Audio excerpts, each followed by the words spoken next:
Hello friends, I am Mr. Ghost, and I am here to help you today. I know, you use these videos to fall asleep. So, before that, like the video and subscribe to the channel. Also, where are you from, and what time are you watching? Now get comfortable, and relax. It all started one ordinary afternoon. I had finished work and was at home resting after an exhausting day. The rain was falling heavily on the window pane. The sound was soft and soothing, but also unsettling. Darkness had begun to take over the city, but there was still a faint light filtering through the curtains, a weak glow that barely illuminated the living room. Like any other night, I thought about getting comfortable and watching some program before going to sleep, but something happened that changed my perspective completely. My phone rang. The screen showed an unknown number when I hadn't registered it in my address book. At first, I hesitated. I felt tired and didn't feel like talking to anyone I didn't know. However, something prompted me to answer. Perhaps it was the fact that the call kept ringing or curiosity about who might be calling at that hour. All I knew was that I hadn't heard that number before. When I picked up the phone, a soft, calm voice came on the other end of the line. It was a female voice, grave yet sweetly tense, as if she were saying something important, something that couldn't wait. "I know who you are," the woman said. At that moment, my stomach flipped. The sentence, though seemingly innocent, sounded strange. There was no introduction, no greeting, just that statement that hung in the air.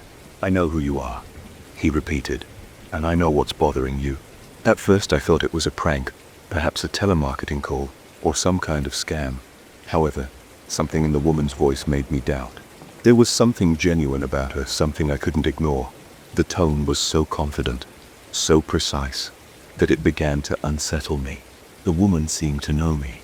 Although I couldn't remember hearing her before, I felt that somehow I had been waiting for that call. "I'm a medium," he continued, "and I've been watching you. No, not in a physical sense. Sometimes people like me perceive things that others can't. I can see the future, but there's also something you need to know." The air around me became heavy. I felt a pressure in my chest, as if an invisible force was trying to crush me. At first I tried to downplay it, but I couldn't deny that what I was hearing affected me. "What do you want from me?" I asked, trying to remain calm, though my voice felt shaky. "Listen to me well," the woman continued, as if she already knew that my doubts had multiplied. "There is a danger very near. Someone in your life is about to cause you great harm, a person you know well. Something has changed in that person, and it's not what it seems." Those words hit me with the force of a hammer. A cold sensation ran down my back, and the air, which had been thick and heavy, became almost unbearable. I began to think of all the people I knew, but no one fit that description. What did he mean by someone close? I couldn't help but wonder if he was talking about a friend, a co-worker, or maybe someone closer. But I couldn't remember anything that would indicate that anyone in my life was capable of hurting me. "You're thinking about a lot of people," the woman said, as if she had read my thoughts. "But don't worry, I'll tell you. The person who threatens you is not someone you expect. You trust that person more than you think you do, and now is the time when that trust will lead you to a dead end." My mind began to fill with vague images. I couldn't concentrate. The woman spoke with disconcerting certainty, as if she had access to parts of my life that even I didn't fully understand. How could she know so much about me? There was no way she could know so much detail about my personal life without having been watching me. "Your friend, the one in the office," the medium said, and my heart almost stopped. "He has a lot to do with this. There's something about him that he's hiding from you, something dark. But don't worry, I'll help you understand what's going on." The name I had just uttered froze me in my tracks. My office friend Samuel had been one of the people I trusted most. We had worked together for years, shared stories, talked about our families, and our lives. I had known Samuel for a long time. We had even been to a few parties together. He had always struck me as an honest person, maybe a little reserved in some ways. But who isn't? I had always considered him a trusted friend. But now, hearing those words, something began to crumble inside me. I started to remember little signs that I had ignored before. Samuel's furtive glances when we talked about certain subjects, his constant need to know details about my personal life, his strange way of disappearing on some occasions. None of those things had seemed relevant at the time, but now all those little pieces fit together into something I didn't want to understand. "Samuel," is hiding something. The medium insisted, as if my mind needed further coaxing. All is not what it seems. He's involved in something you can't see, but you're the missing piece in his game. And if you don't do something now, it will be too late. My breathing quickened. Terror began to take hold of me. What kind of game had Samuel been playing without my knowledge? Why was this all of a sudden making sense now? I could feel my mind going paranoid, searching every corner of my memory for the answer I couldn't find. The medium continued, but her voice seemed more distant, as if she was already ending the call. Don't worry, I warned you. And now it's up to you how to handle this. But don't let Samuel get any closer to you. He is not who you think he is. Remember, the future may change, but the decisions you make today will determine whether you live to see it. The call ended abruptly. There was no goodbye, not another sound. Just absolute silence on the phone. For a few seconds I didn't know what to do. I was trembling. Fear had taken over my body. I couldn't stop thinking about Samuel, about everything I had learned in that brief call. What should I do? How could I face the reality that the person I trusted could be involved in something so dark? I got up from my chair, unable to sit still. I paced back and forth, feeling paranoia begin to consume everything I had known so far. Should I confront him? Should I investigate? How could I be sure of what the medium had said? I didn't know if I could trust what she had told me, but a sense of urgency was pushing me to act. That night I couldn't sleep. Every time I closed my eyes, I saw images of Samuel, seeing me in a different way. A look I had never noticed before. But now, in that new light, it was unsettling. By dawn, the decision was made. I was going to talk to Samuel, but not in the way I had planned. I couldn't just move on as if nothing had happened. The future was uncertain, and all I could do was try to protect myself, even though the real danger might be closer than I imagined. It was a cold evening, the kind of day that invites you into a warm restaurant, where the air smells of comfort food and freshly baked bread. I was alone, looking for something simple, but comforting for dinner. I decided to go to a restaurant I used to frequent from time to time, a small and cozy one, away from the hustle and bustle of the main streets of the city. The place had that familiar air that makes you feel comfortable from the very first moment, a place where one can sit and let oneself be carried away by the soft clatter of silverware, the murmur of conversations, and the clink of wine glasses. I settled at a table near the window from which I could watch the rain falling and the lights of cars reflecting on the asphalt. The tranquility of the moment made me completely forget the tensions of the day. I ordered a soup and a glass of wine, choosing the most comforting option, something that would not make me think too much.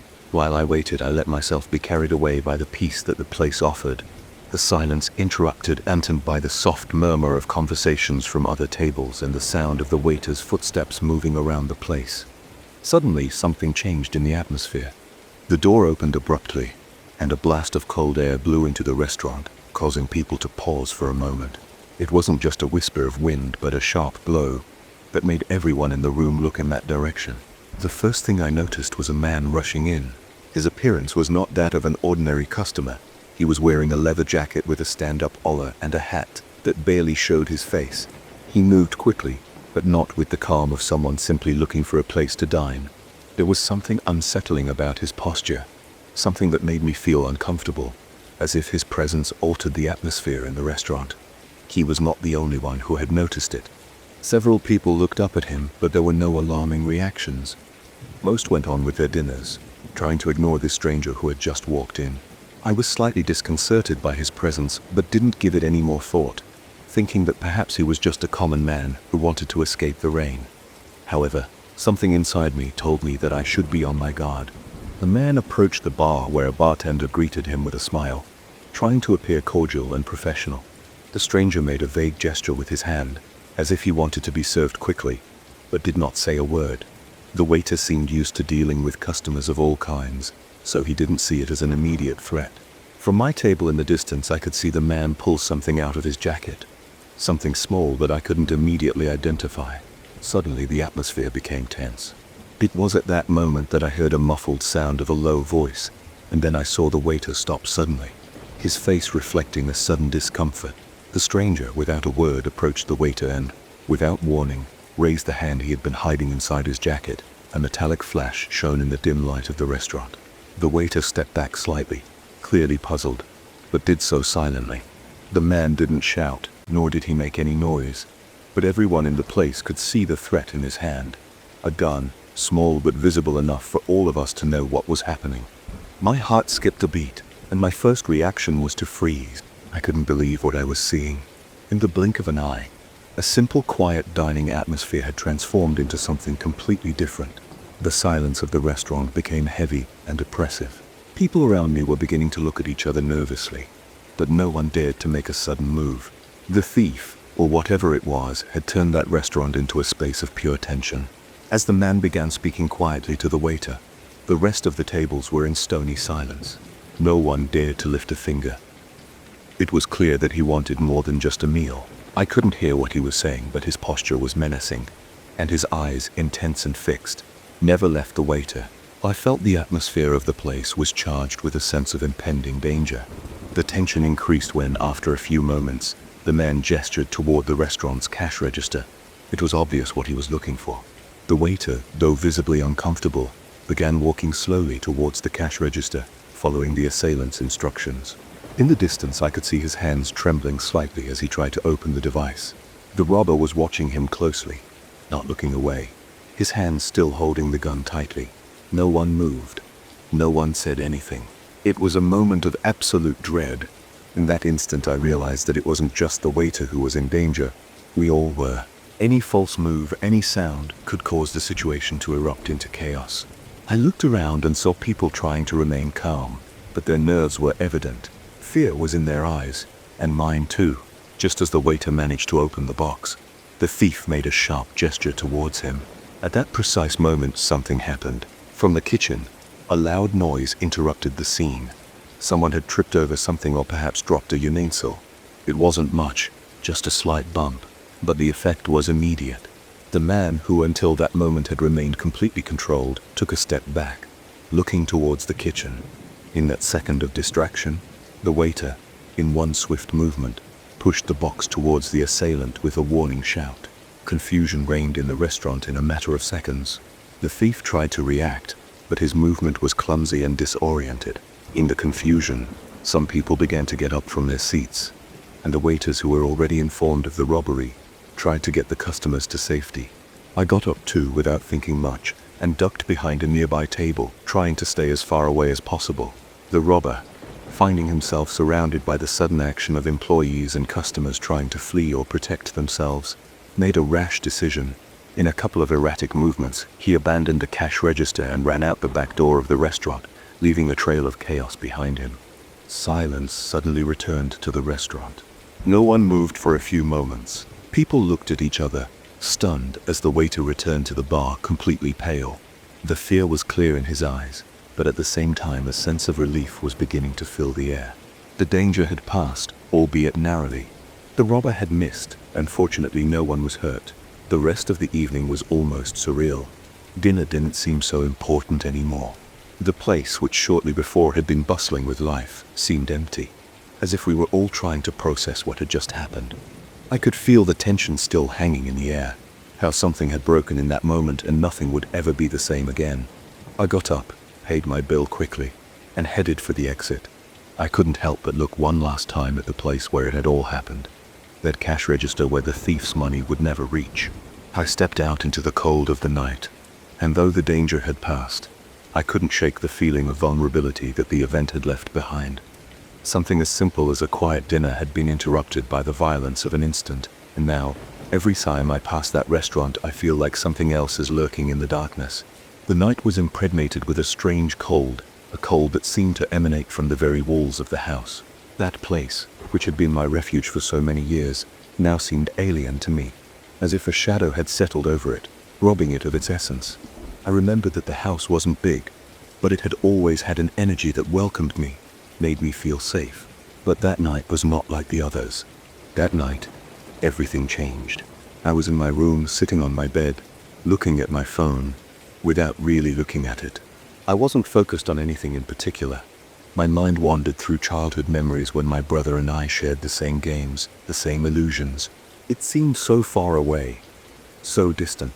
That brother I had grown up with whom I had shared laughs and fights, was no longer the same. I knew something was wrong with him. Something that had never been openly talked about, but that we all knew.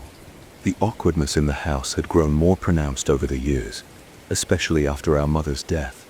But that night would be the last time I would set foot in this home like that. I heard a noise coming from downstairs, a thud, something that made my skin crawl. It wasn't the sound of a simple footstep or something falling. It was a metallic noise, as if something heavy had been dragged along the ground. I didn't think much of it at first. Maybe it was the wind or some animal in the street. However, a knot in my stomach began to form, an unpleasant feeling that I couldn't ignore. I got up and decided to investigate. Walking down the stairs of the house had always cost me some effort. The wooden floor creaked under my feet, a sound that had always been familiar. But that night it sounded strange, as if it had been distorted by an invisible pressure. When I reached the foot of the stairs, the house was completely silent. But something didn't fit.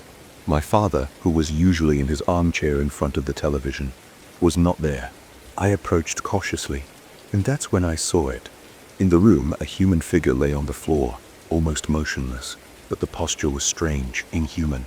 My father was there on the floor, but something wasn't right. The body was bent at an angle that couldn't have been natural, his face distorted into an indescribable grimace. I couldn't believe my eyes. How had he gotten there? What had happened? I didn't understand anything, but something inside me told me that something horrible had happened. I didn't want to think about it, but the reality hit me immediately. My brother was not in his room, and now the silence in the house felt much heavier. I stood there in the doorway staring at my father's body. My mind was trying to process what was happening, but I couldn't find the words to explain it. However, the worst was yet to come. The sound of footsteps, light but unmistakable, approached from the hallway. I didn't want to look, but my body reacted before my mind. I looked down the hallway and saw my brother. He was standing in the doorway of his room, his face pale and his gaze vacant, as if he were a stranger to me. His hair was disarrayed, his clothes mismatched. It was as if time had stopped for him, as if he had no idea what was happening. However, he knew perfectly well what had happened. The bewilderment in his eyes was nothing more than a facade, a mask of innocence that hid something much darker. I knew what I had done, though I could not accept it. My mind tried to run away from the truth, but fear began to devour me from within. I slowly approached my father's body. The cold was already beginning to envelop me. Everything in me was screaming, calling for help, but the words choked in my throat. I looked at my brother once more, and his expression had changed. It was no longer the same. His eyes, empty before, now showed an intensity that chilled my blood. He stared at me, and in that moment I knew what had happened. My father had died by her hand. My brother had killed him. I didn't understand why. I could not understand. My brother, the one I had played with as a child, the one who had been my life companion, was now a stranger. His body was there, but his soul was gone. The coldness that emanated from him paralyzed me. There was no guilt in his eyes, no regret, just an eerie calm that made everything else disappear around him. At that moment I knew, not only had he killed my father, but he planned to cover it up, to make it all look like an accident. My father's position, the way he had been positioned, was part of his plan. My brother had been smart enough to place the body in a position that suggested he had fallen, that he had been hit in some way. An accident, something no one would question. But I knew what had happened. I knew it hadn't been an accident. My brother was watching me, waiting for something from me. What did he expect? That I would help him, that I would cover up the crime for him. A part of me, the darker part, thought maybe I could do it. Maybe if I helped him, I would gain his trust. I would get rid of what he was seeing. But something inside me, something much deeper, told me I couldn't do it. I couldn't be complicit in something so horrific. And then, just as my mind was beginning to waver, I heard something that chilled me even more. A distant but unmistakable sound. The sound of a cell phone, the same one my brother had left on the living room table. The phone vibrated over and over again, as if it were the harbinger of something even more terrible. I looked at my brother and saw the despair on his face for a second before the mask fell back into place on him. I realized that not only was he trying to cover up the crime, but also to get something out of it. Insurance. My father had been insured, and my brother was planning to profit from it, from our father's death. I couldn't believe what I was seeing. The lie was much bigger than I had imagined. The tension grew to the point where I could no longer bear it. My brother knew that if I denounced him, his life would be destroyed. But I also knew that if I helped him, I would become an accomplice, as despicable as he was. At that moment, I made the most difficult decision of my life. I walked away from my father's body without looking back. I couldn't stay there a second longer. I left the house without looking at my brother or making a sound. I walked in the rain aimlessly. My mind was completely blank. Only the sound of the storm accompanied me, like a distant whisper of everything that had just happened. I didn't go back to the house. I wouldn't. That night, the weight of what I saw haunted me for a long time, and the guilt of not having done more devoured me completely. But in the end, what disturbed me most was not what my brother did, but the shadow of his presence that would always be with me, lurking in every corner of my mind. Sometimes I think about what would have happened if I had stayed, if I had confronted my brother, but the truth is that it doesn't matter anymore. I can't change what happened that night. I only know that in an instant, my life was broken forever, and nothing I do can repair it. The story I am about to tell is not easy to remember. Years have passed, but sometimes it still haunts me, as if time has not been able to erase the traces of what happened. I think it's important to tell it because although the scars of those days are no longer visible, they're still there, invisible but deep. Most people believe that the worst memories involve physical pain or obvious suffering, but I learned that the emotional scars are the ones that mark us the most. It was my senior year of high school. Like many young people, I was anxious to leave behind the routine of classes, tests, and pressures of high school. In my life, I hadn't been the most popular kid or the most rebellious, but I had my close friends. One of them was Theo, a thin boy with an intense look and a strange way of moving that didn't go unnoticed. In the first days of school, he didn't seem any different from other boys, but there was something about him that made me uncomfortable from the beginning. At first, Theo seemed like an innocent presence in my life. He would sit near me in class, and although we didn't talk much outside of school, there was something about the way he watched me that I found unsettling. It was as if he was always waiting for something, but I didn't know what. At first, I didn't think much of it. After all, we all have friends who are a little more reserved or strange, right? But as the months passed, what seemed like an innocent friendship began to take an unexpected and dark turn. I don't remember the exact moment when everything changed, but there came a point when the little signs started to accumulate. Theo started showing up in places where I used to be, more than usual. If I was meeting friends at the park after school, he'd show up, all of a sudden, as if fate had brought him to just that place. At first, I took it as a coincidence, one of those things that can happen without you noticing. But then it started happening more frequently. One day, after a long day of classes, I decided to go home early, only to find Theo standing in front of my house. He was standing in the rain, his soaked jacket clinging to him, staring at my living room window without moving a muscle. My stomach twisted to see him there, standing there as if he were waiting for something or someone. I thought maybe he was just waiting for me to come out, or that he hadn't been so attentive to where he was standing. But the way he was looking at me, with those eyes that seemed to pierce me, made me uncomfortable. That was the first moment I really started to worry. But what happened next, during the days that followed, left me speechless. In the hallway at school, Theo started getting closer and closer to me. He would sit at the same table in the cafeteria. He would stay close to me during extracurricular activities. It wasn't something I could ignore. At first I tried to think that maybe he was lonely, that he had no other friends, or that his behavior was just a strange way of showing his friendship. The next day, as we walked to the school exit, I realized that I couldn't escape his gaze. He was always looking at me, watching me with an intensity that made me uncomfortable. As I turned to him to tell him I would be on my own way home, I realized that something had changed in his expression.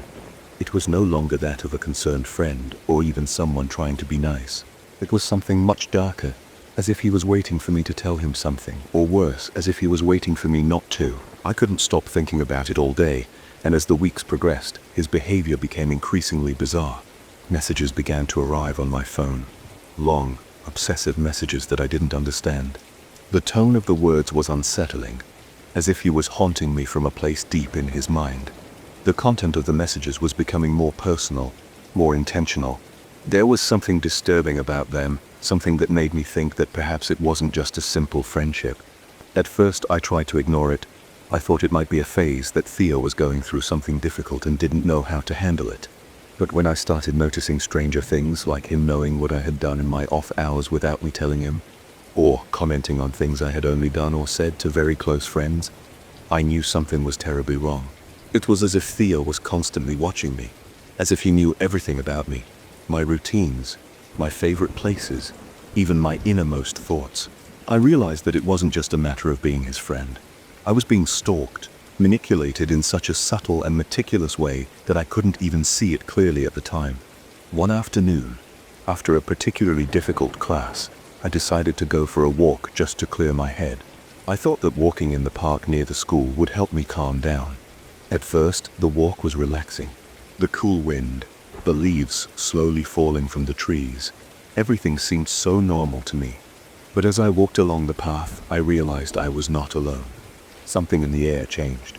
I could feel a presence behind me, as if someone was following me. My heart began to pound, and I couldn't help but turn around.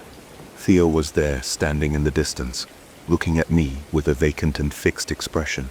His presence was unmistakable, and although I tried to play it down, something in his posture, something in his body, told me that this was not the same Theo as before. Something inside me told me that he had crossed a line from which he could not return. That night, fear took hold of me. I decided I had to do something. I had to face what was happening.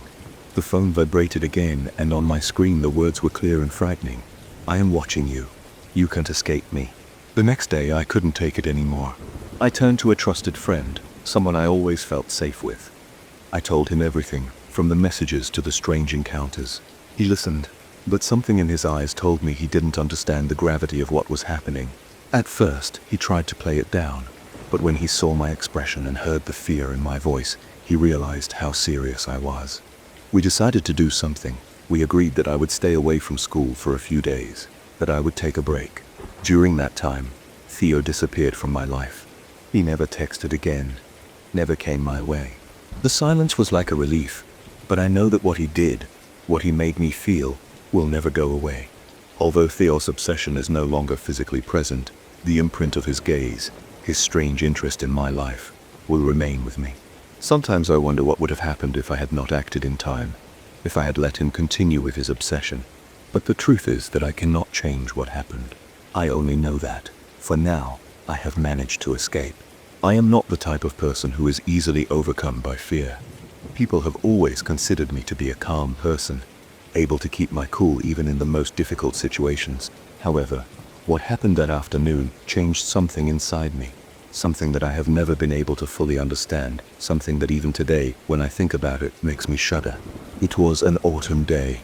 The cool, dry afternoon air caressed my skin as I walked through the countryside, seeking to escape the hustle and bustle of the city and everyday problems.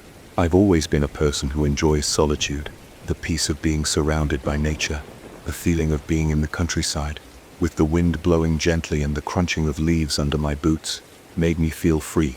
It was my escape, my refuge. That day, I decided to go even further away, taking a little traveled path that went deeper into the forest. I knew I wouldn't find anyone for miles, which seemed perfect. I wanted to be alone, clear my mind, and enjoy the quiet. So I kept walking, heading deeper into terrain that was already familiar to me, but that I had never walked this far. The sun was beginning to set, and the golden afternoon light was transforming everything in its path, tinting the landscape with an enveloping warmth. It was at that moment that I began to feel it. At first, it wasn't obvious, more of a vague sensation, as if someone was watching me from afar. I turned my head, looking for something, but saw nothing. I dismissed it, thinking maybe it was my mind playing tricks on me. After all, the silence of the camp can be so absolute that it makes you think something or someone is always nearby stalking you. I kept walking, but the feeling persisted. A slight tingling in the back of my neck, an uncomfortable pressure in the air, as if someone was lurking. I looked around again, but the trail was still empty. Worry began to settle into my chest, but I tried to ignore it. What could it be? Just a couple of birds or some animal moving through the bushes? Nothing else. Yet something still felt strange. Something I couldn't identify. Darkness began to fall, and with it, nature began to change. Sounds that were once soft and soothing now seemed more threatening. A rustle of branches here, a sudden noise there. I was sure something was moving in the darkness. It was no longer the vague sensation of before. Now it was real. Something was following me. Suddenly I heard a rustling sound behind me. It wasn't a natural noise like an animal. No, this was more like the sound of footsteps, Human footsteps. My heart skipped a beat. Panic began to take over, and I turned sharply, expecting to see someone. But, as expected, there was no one. My breathing became ragged, my hands were sweating, and the feeling of being watched intensified. I couldn't stop looking back at the shadows of the trees stretching toward the horizon. Something told me that I shouldn't turn around, that I should keep walking, but fear made me stop. What would I do if someone was really following me? I forced myself to keep walking, picking up the pace, but every time I heard a rustle behind me, my body reacted as if I were about to face imminent danger. Every now and then, I thought I saw something in the trees, a shadow moving quickly, but when I looked again, it was no longer there. I began to feel the heaviness of the air, as if the environment was slowly crushing me. Every sound seemed amplified. Every whisper of the wind made me even more nervous. The trail was empty, but something told me it wasn't. My paranoia grew with every step I took. My feet stumbled over roots sticking out of the ground, and for a moment I wondered if my anxiety was playing tricks on me. But something inside me told me I wasn't alone. I was not alone. Something or someone was following me, lurking in the darkness. The thought paralyzed me, but I immediately dismissed it, trying to calm myself. I approached a small hill, and from there I could see the shape of the house in the distance. The farmhouse at the end of the field. I thought I could run there, that the visibility of the area would give me some safety. Before I could take a single step toward the light, however, I heard a different sound, closer this time. A low whisper, a soft scrape on the ground, and then footsteps. They were clearer now, closer. My breathing quickened. I turned once more, but this time I saw nothing. The field was still as lonely as ever, with the shadows lengthening under the trees. What my instinct told me that something was there, somewhere among the trunks, watching me. The air grew colder, and my heart pounded. I knew something or someone was close. Too close. I ran without thinking. I just ran, not looking back, knowing that if I did, my mind would betray me, and I'd see things I didn't want to see. I ran like I had never run before. The darkness enveloped me, but my feet pounded the ground with a force I had never had before. My mind screamed at me that I had to get to the farm, that I'd be safe there. I ran until my lungs could run no more, until the terrain became a blur under my feet, and fatigue made me fall to the ground. I sat up, breathing heavily, looking around. The field was still empty. The only light came from the farmhouse in the distance. I thought I had already escaped. It was just my mind playing tricks on me.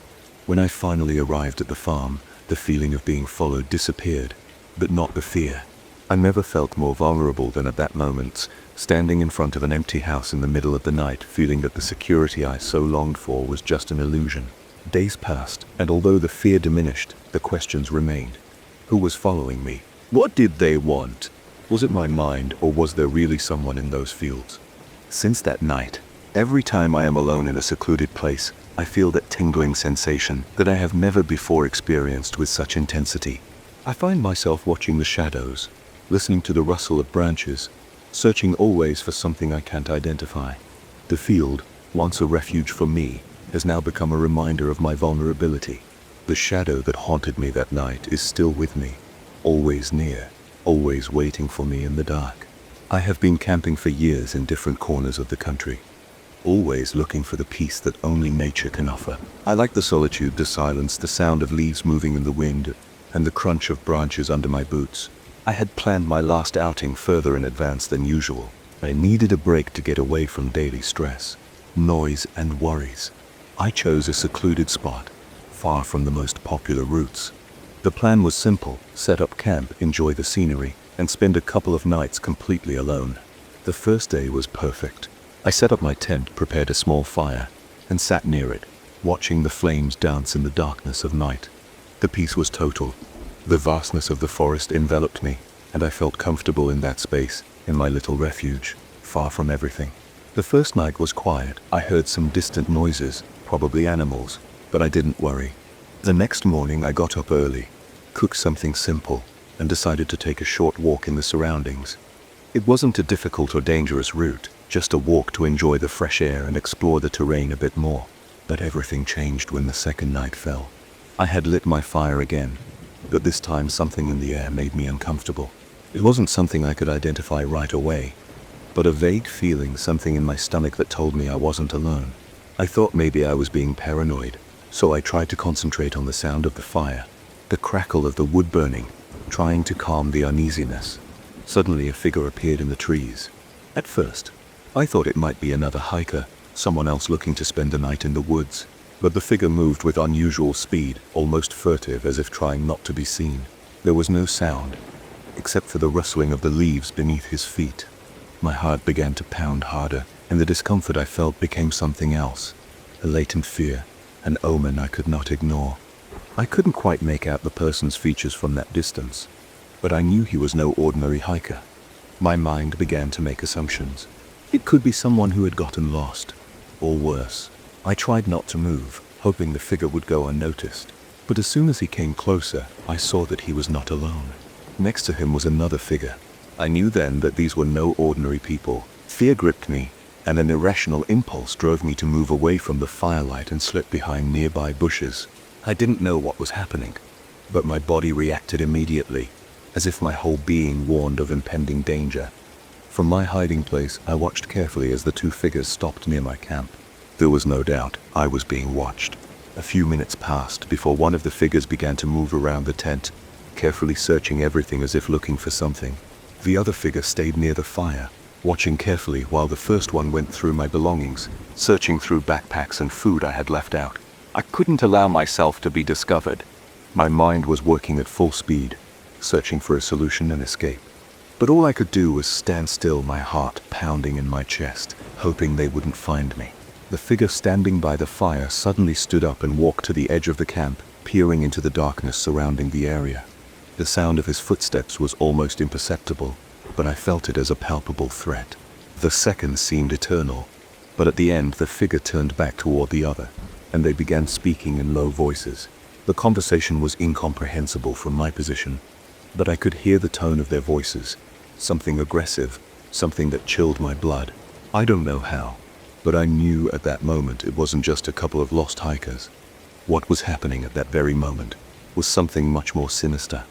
My instinct told me I should run, do everything I could to escape, but I knew I didn't have time. I couldn't let them get any closer without doing something. Adrenaline started coursing through my veins, pushing me to think clearly, act quickly. At that instant, I heard a noise behind me. I turned quickly and saw a third figure emerge from the darkness, running towards my camp. It all happened too fast. The first figure that had been going through my things started shouting something, a word I didn't understand, and the confrontation broke out immediately. The new figure, clearly armed, joined the other pair of assailants, and they began to move quickly, throwing things around the tent as the tension became unbearable. I didn't know what to do. I thought the best thing to do was to stay still, waiting for the right moment to escape. But something inside me knew I couldn't wait any longer. I felt the urge to run, leave the camp, and get lost in the darkness of the forest. However, before I could make any move, one of the assailants came even closer, stopping near my hiding place. Fear paralyzed me. I knew that if he discovered me, all would be lost. A rumble broke the silence. The assailant who had gone to investigate my camp was running again, but this time something had altered his focus. Somehow he had realized that there was something in the shadows, something he couldn't see but had sensed. I didn't know how, but I had a chance to move. I ran silently as fast as I could, zigzagging through the trees in the uneven terrain of the forest without looking back.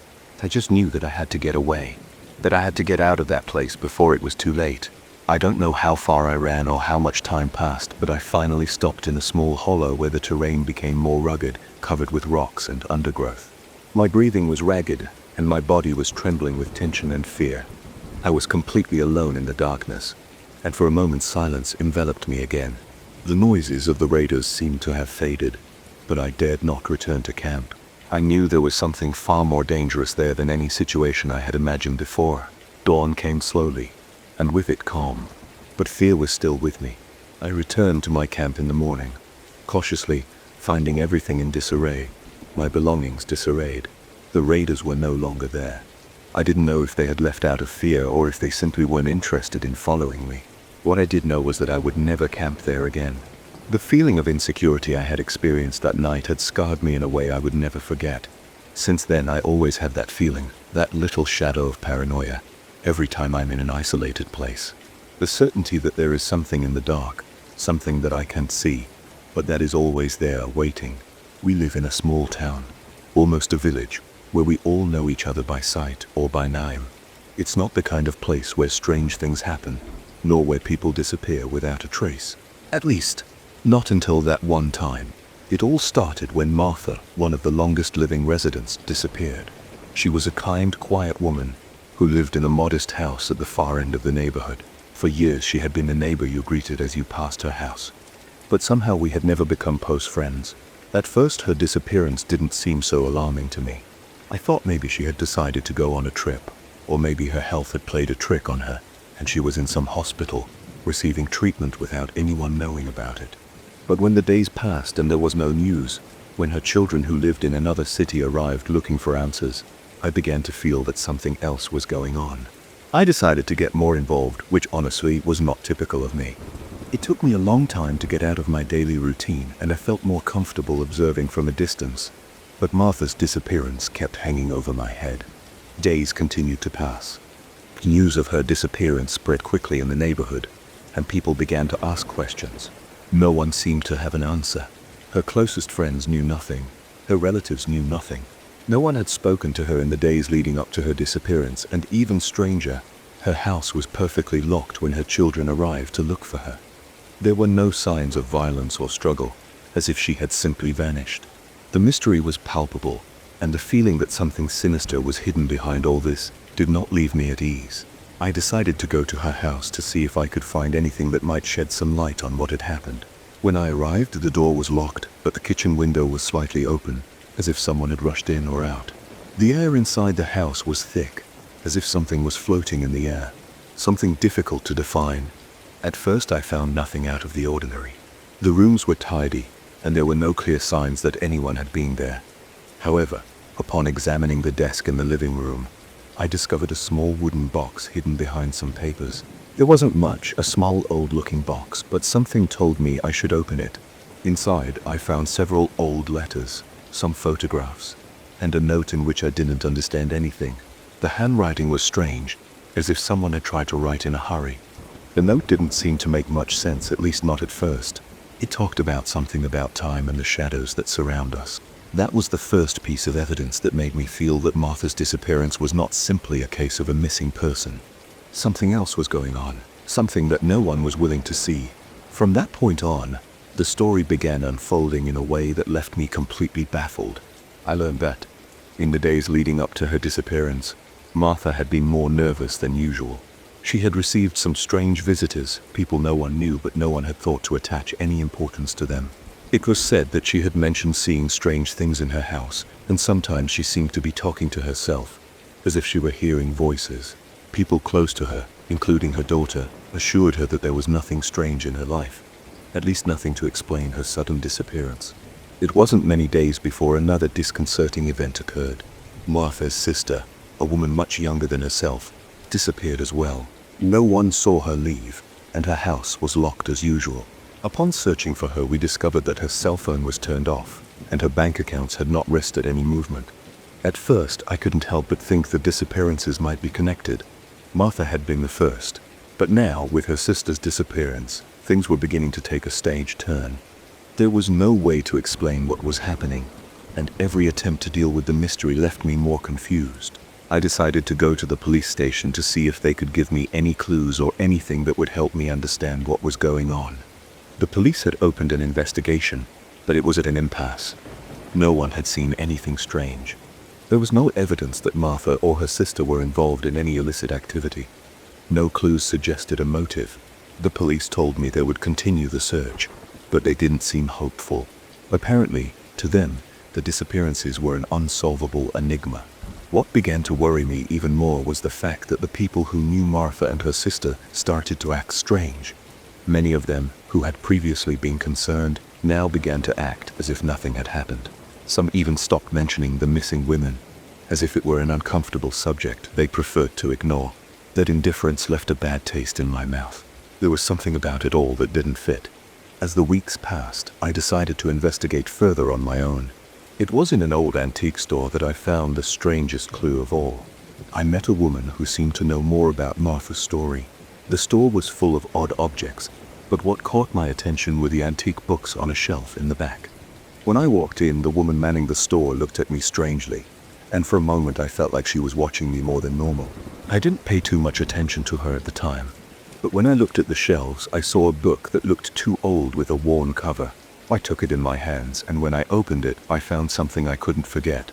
In the first pages, there was a strange drawing, a symbol that seemed familiar, and a series of names among them, including Martha's name. The book talked about something called the cycle, a phenomenon related to unexplained disappearances and people vanishing without a trace. I found the reading disturbing. As far as I could make out, the cycle was a phenomenon that occurred when certain people were trapped in a kind of time loop. These people disappeared, but their bodies were not found because somehow they were trapped in another plane, a space that did not completely belong to reality, as if their existence had been eliminated without leaving a trace. The worst part came when I looked for more information about the book. I discovered it was not a common book, but a rare and ancient text that discussed situations similar to the disappearances, and the strangest thing of all was that Martha and her sister were not the first ones.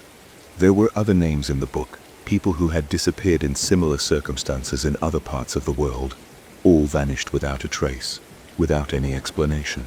With each new piece of information, my paranoia increased. I felt something was lurking, something much bigger than just a common disappearance. But at the same time, there was something inside me telling me that I shouldn't keep looking, something in the shadows watching me, waiting for me to stop investigating.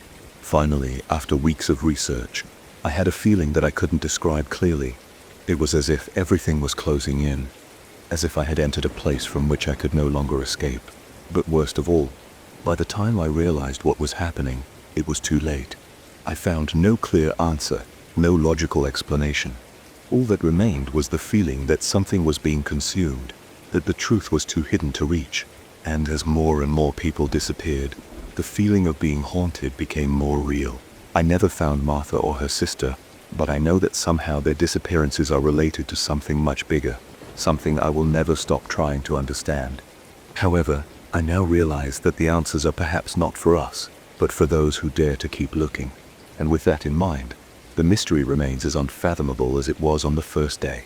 The afternoon had started like any other. A light breeze was stirring the leaves on the trees, and the square was full of people enjoying the nice weather.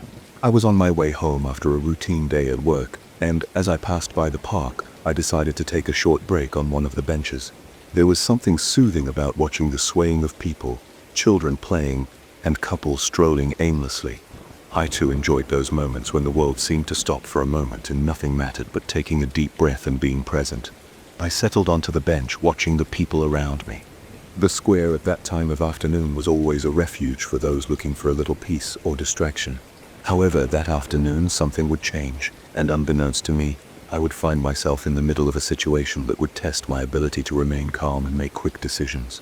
It was then that I saw him, a man who walked erratically with an accelerated pace and a fixed gaze that never seemed to stray from a single point.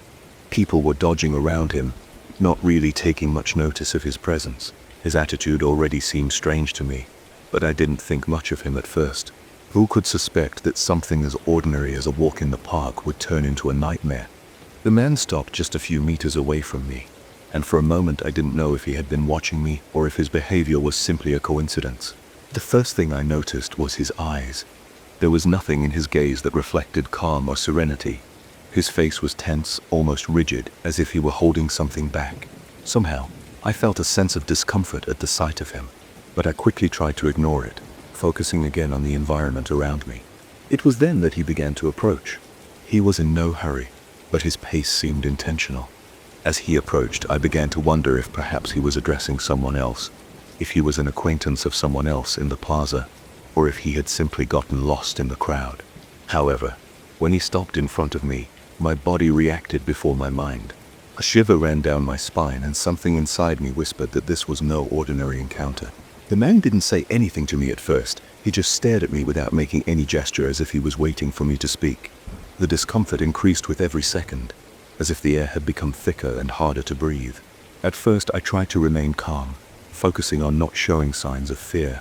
I knew that an unnecessary confrontation could make things worse, and I preferred to maintain a relaxed posture, hoping he would simply go on his way.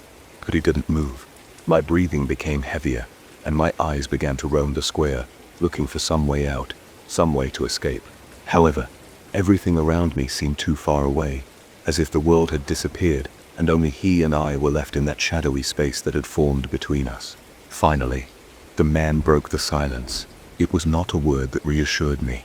His voice was harsh, gravelly, and felt charged with tension, as if each syllable was imbued with anger or despair.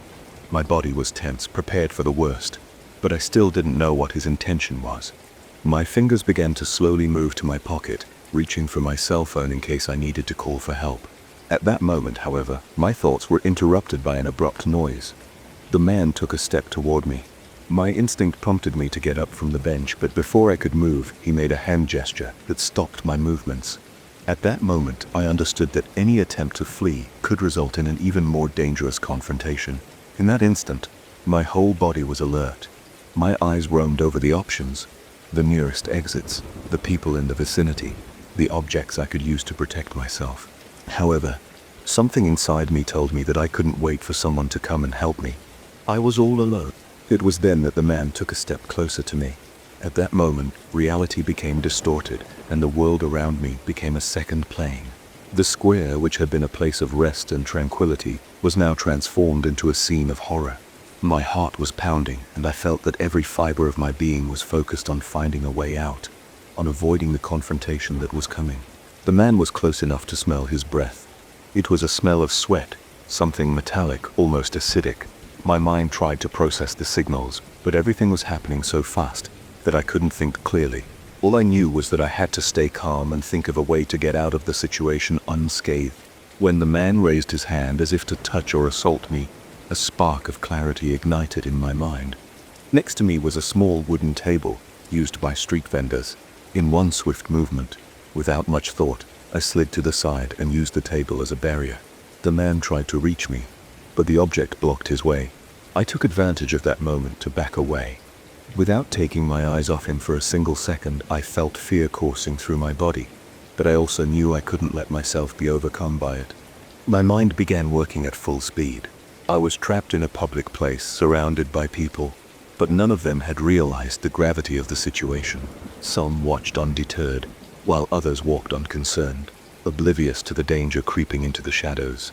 No one would intervene, and I had to defend myself alone. I watched as the man began advancing toward me again, and I felt that I could no longer retreat. The square had become empty of options, and I couldn't wait any longer. With a quick impulse, I threw the table at him with all my might. The impact caused him to stumble and fall to the ground, which gave me the time I needed to run away. I ran without looking back, not knowing what would happen next. My legs carried me without thinking, and only my instinct guided my movements. The square was getting farther and farther away, and the air seemed to clear as I went, as if a dark fog was lifting from my shoulders. I didn't stop until I reached a busier street, where the sense of security slowly returned. I looked around me, breathing heavily, as my body trembled from exertion and accumulated fear. I had no idea what had really happened, but something told me that this man was not someone who had simply made a mistake in addressing me. There was something in his eyes, something in his demeanor that told me I was dealing with something far more dangerous than I imagined. The situation ended as quickly as it began. I never saw or heard from him again, but the feeling of insecurity he left in me lingered long after I left the scene. The encounter taught me a lesson I will never forget. Not everything is what it seems, and in a second your life can change completely. At that moment, I understood that I had to be prepared for the unexpected, because danger can lurk in the most common places, and sometimes the only way to survive is to trust your instinct and act before it's too late. Ever since I arrived in the city, everything seemed to be in its place, but something was always out of place. It wasn't something tangible, not something I could put a finger on, but I felt it. In the first few weeks, I was merely an observer, adjusting to the routine and the quiet that I had always associated with small-town life. However, as the days went by, I noticed certain things that made me uneasy. The people, although polite, had something in their eyes, something strange, as if they were keeping a secret that was not mine to know. They greeted each other in a peculiar way, not with the familiarity one would expect, but with a kind of ritual. The uneasy feeling intensified when I began to notice strange patterns.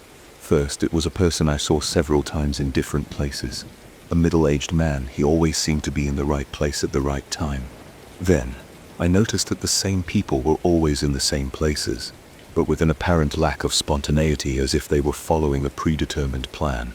It was strange, but deep down, it kept me away. After all, sometimes our minds play tricks on us, and people always have their routines.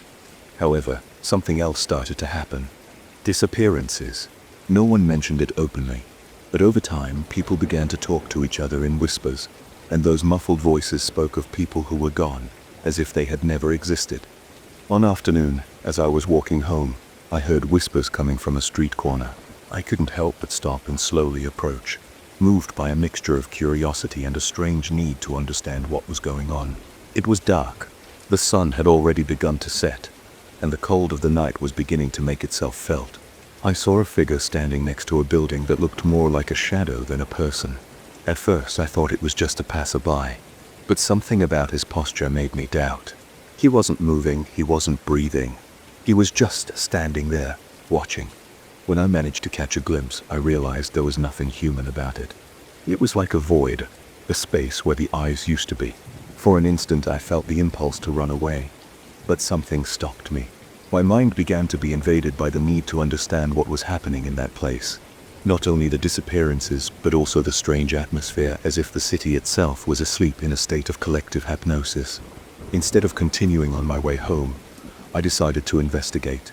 The fear, instead of stopping me, pushed me to go deeper into the mystery. The next night, I followed that figure from a distance. I did so for no reason, driven by a force I did not understand, and it led me to an abandoned building on the outskirts of the city. I was not sure why I was there, nor why the figure had walked in that direction. I hid in the shadows and watched as members of the city, those who seemed most concerned with their daily lives, began to gather in that building, one by one, with the same vacant expression on their faces. They did not utter a word. They did not look at each other. They just sat in circles, empty-eyed, waiting for something. I sat down too, not knowing why, and it wasn't as if I felt invited, but as if I had no choice. Hours passed, but there was no trace of the passage of time.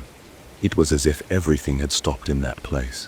In the center of the circle, a figure appeared, this time clearly visible to all. It was not someone I knew, was not something I could identify with certainty. It was like a shadow in itself, a tall, dark figure whose face was indistinguishable. I was drawn to her, not in the sense of normal fascination, but rather an invisible force pulling me toward her. The others seemed motionless, as if caught in a trance. The figure began to speak, though I did not hear her. I couldn't.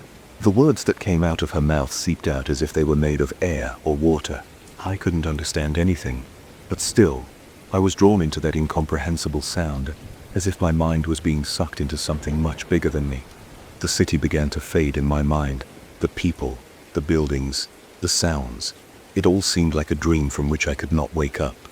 After what seemed like hours, although I wasn't sure how much time had passed, the figure disappeared and the group began to dissolve. They walked in the same direction as if nothing had happened. I stood there, motionless, not understanding what had happened, but something inside me began to click. I knew there was something else, something bigger and darker that I didn't understand, and probably never would. I returned home that night, but everything had changed. From that moment on, I started seeing the same people in every corner, always the same. But now there was something in their eyes, something I couldn't ignore, as if they were all looking through me, as if they knew me, as if I was just another piece of a puzzle I hadn't even begun to solve. The air in the city grew thicker, and the shadows on the corners seemed to move with a life of their own. Days passed, but the feeling of being watched never went away. Fear grew in me, and as it did, I began to suspect that the entire city was involved. Perhaps everything I knew was nothing more than a facade, and those moments of apparent normalcy were just a mirage, something designed to keep me away from the truth. I decided to investigate further.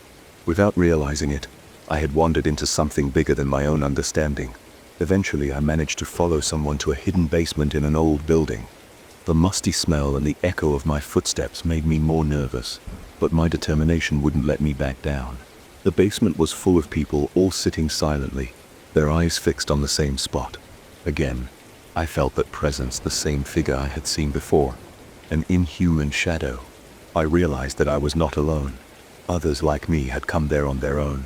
but they no longer had a will of their own. They were being controlled, manipulated by something beyond their comprehension. My body began to tremble, but I could not move. The figure spoke again, this time more clearly, without words. The feeling that came over me was not one of terror, but of despair. I was trapped in something I could not understand, something I could not escape. The figure surveyed everyone in the room and for a moment looked at me. Its empty, soulless eyes were fixed on me, and I felt a pressure in my chest. It was as if all the air was gone, and I couldn't breathe, as if everything I had experienced up to that point had been nothing more than a preparation for this moment. I realized it no longer mattered what I knew. I was already too involved. The figure approached me, and I could see its face. But it wasn't a face. It was just emptiness, just darkness. And I understood. No matter how hard I tried to escape, there was no way out. I was trapped. Years have passed since I last saw her. Years that have accumulated like a layer of dust on the pages of my life. I met her in college, in those golden years where everything seems possible and the future is drawn like a blank canvas. She had a light that attracted me, a way of laughing that undid my defenses, and an intense gaze that left me speechless. It was love at first sight, although I never dared to call it that. It was more like a mild obsession, a desire for protection that morphed into something deeper over time. We met, we fell in love, and everything seemed perfect, until one day it vanished. It wasn't a farewell. There was no closing conversation, no broken promises or misunderstandings. He was simply gone. Her phone stopped ringing, her social networks shut down, and her email address became just a distant memory. I called her friends, her relatives, but no one knew anything. Months passed, and life went on, albeit with a large empty hole that always bore her name. No one else mentioned her, and little by little, I resigned myself to the idea that I might never know the truth of what happened. She simply disappeared. It was a hard blow, but life has a strange way of moving on. So I finished my studies, moved to another city, and settled into a new job that kept my mind busy. And although the memory of her never quite disappeared, I got used to the idea that the past is just that, past. I never expected to see her again, and I thought that if I ever did, it would be in a situation so distant and casual that it wouldn't hardly matter. But life, as is often the case, never follows the scripts we plan. I saw her again one rainy afternoon, an afternoon when the sky seemed to threaten to fall on us, as if the whole world had stopped to put me in its path again. I was in the cafe where I used to go to study, a place that was familiar and safe. I was having a coffee alone, looking out the window when I saw her come in. At first I thought it was an illusion. My heart skipped a beat, and everything around me shut down for an instant. But no, it was her, standing in the doorway, looking around as if she wasn't sure where to go. Her hair was shorter, her face looked more mature, but her eyes were still the same eyes I had loved, the same ones that had mesmerized me. I stood there motionless, watching from my seat. I didn't know what to do. Should I go to her? Ask her what had happened. But I didn't move. I just sat there, frozen in place. Not at that moment. She, for her part, didn't see me. She sat at a table in the corner, as if she hadn't recognized me, and began to leaf through a book, completely oblivious to my presence. For a few minutes, I stared at her, not knowing what to do, not understanding what was happening. Finally, curiosity overcame my confusion, and I decided to approach her. When I stood up, I felt that something was not right. My legs seemed heavier than usual, and my mind, which had been clear until then, began to cloud. The walk to her table felt longer than it really was, and when I got there, something in his face made me pause for a second. It wasn't that he had transformed, but something in his expression was different. It was a mixture of familiarity and bewilderment, as if he were trying to remember me but not succeeding. His gaze didn't pierce me like it did before. He didn't recognize me right away. It hadn't been long since our last conversation, but her attitude seemed strange, distant. She was sitting there, unhurried, without the glow that had characterized her. Her gestures were slower, almost empty, as if she were trapped in a dream from which she couldn't wake up. She never once spoke a word to me, though I expected her to do so, to get up and hug me as she always did. Instead, he just watched me with a calmness that only increased my anxiety. My mind couldn't process it, and my heart was beating in an irregular rhythm. What had changed? Why was he looking at me like that? Finally, she broke the silence, but not with words, rather with a smile. that wasn't her own. There was something strange about her face, as if it were a mask, a facade she was trying to maintain, but which failed to hide the fear that peered through her eyes. He told me he was fine, that everything was fine, but his words didn't sound sincere. There was something behind his tone, something that made me doubt everything. I wondered if the person standing in front of me was really the same person I knew. Somehow his presence began to unsettle me. It wasn't the nostalgia that had invaded me at the beginning, nor the feeling of being in front of something I'd lost. It was something much deeper, a kind of shadow that surrounded me as we talked. There was something in her demeanor that made me feel as if I wasn't talking to her but to a stranger, someone who had taken her place. At some point I tried to ask why she was gone, why she disappeared without a word, but before I could say a word she started to get up. Clumsy movements, as if her hands didn't know how to hold things, as if her body was out of place. I watched her walk towards the exit, and an irrational impulse led me to follow her. Something told me I had to do it. Something deep inside me ordered me not to let her go without getting answers. I followed her through the streets, under the rain that fell harder with every step. My steps were quick, determined, though my mind was unclear. Why was I following her? What did I expect to find? At some point she stopped in front of an old building, one that had been empty for years. I watched her enter, and my heart skipped a beat. When I arrived, the door was ajar, as if inviting me in. I didn't hesitate. I pushed open the door and stepped into the darkness. The place was empty, but there was a dense feeling in the air, as if something heavy had settled on those walls. I felt watched, but I couldn't identify where the feeling was coming from. I walked through the building, and in the back hallway I saw a hooded figure standing by a closed door. Before I could approach, the figure turned. It was her, but it was not her. Her eyes were no longer the same. Her face was pale, almost cadaverous, and the gleam in her eye was gone. Everything about her was wrong, and I felt an indescribable terror run down my spine. My breathing became heavy, and my body began to tremble. Suddenly the door closed behind her, and I was left alone, in the middle of an absolute void. Since that night, I never saw her again, although the mystery of her return was never solved. I know that something in her changed. Something dark took over her being. I was there, but I was no longer the same. And I will never stop wondering if that night was the last time I saw the person I loved, or if what I found was something far more sinister than a simple disappearance. I remember the first day I saw that child. He was about 7 years old, or so I thought, although time and memory tend to distort things. I was just a little older, around 10 years old when I met him. It was during a hot summer, those kinds of days when the sun seems to melt the world and the shadows become havens of relief. He lived in a small house on the outskirts, surrounded by fields and lonely roads. It was a secluded place, one where stories and legends seemed to come alive more easily. But there was nothing normal about what happened that afternoon. It was one of those long days when the afternoon stretched out slowly, inviting curiosity to wander the neighborhood. I had been playing alone near the edge of the woods when I saw him. He was standing by the old oak tree as if waiting for someone, though he didn't seem to be waiting for anything in particular. His face was small and rounded, with an expression of innocence that was not at all common.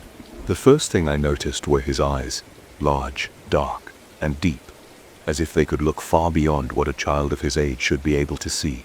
That child had none of the energy or liveliness one would expect from a child his age. It was as if he were a figure frozen in time. We looked at each other for a moment, and although he didn't say a word, his presence seemed familiar. Something about the way he stood there, still and silent, made me uneasy. I felt the need to approach him, to speak to him, as if something was pushing me to do so. Curiosity, I suppose, has always been a powerful force. I approached it slowly, but before I reached it, something strange happened. The breeze that was blowing gently stopped, and the air became thick, as if it had been filled with some kind of electricity that I couldn't identify. The boy didn't move or say anything, but I felt a strange sensation, as if something was wrong, as if he shouldn't be there. Despite the discomfort settling in my chest, I decided to talk. I asked him if he wanted to play, if he could accompany me to the river nearby, but he didn't answer. His silence puzzled me even more. He didn't seem upset or scared or happy. He was just there, looking at me with those dark eyes that kept scrutinizing me.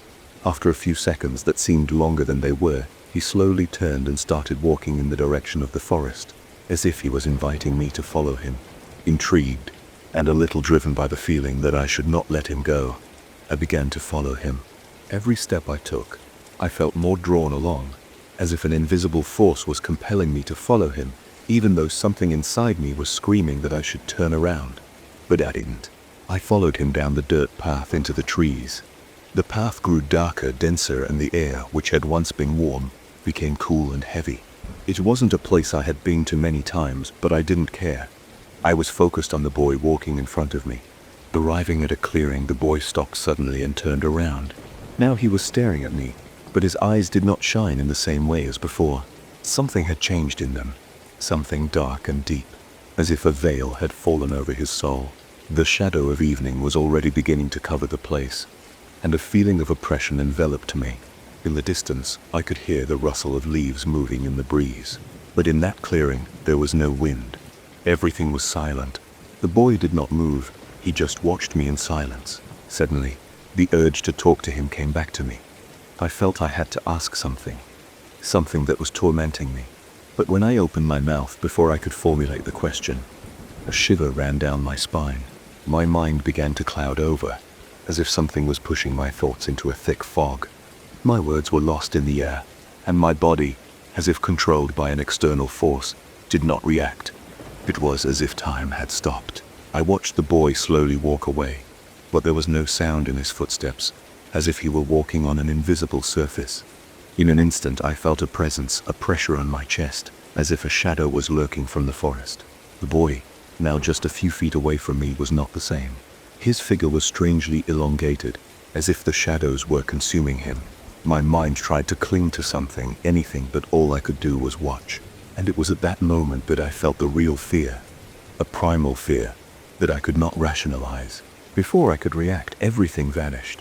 The boy disappeared, as if he had never been there, and I stood alone in the clearing, completely bewildered. I returned home that afternoon with a sense of strangeness that I couldn't leave behind. As the days went by, the image of that little boy remained in my mind. I couldn't get him out of my head. I remembered every detail, his face, his eyes, the way he walked, as if he were part of something bigger, something I didn't understand. But most disturbing of all was what happened the next day. The next day, I was playing in the park with some friends when I saw the same boy, again, standing in the same place near the forest. I approached him, but this time something stopped me.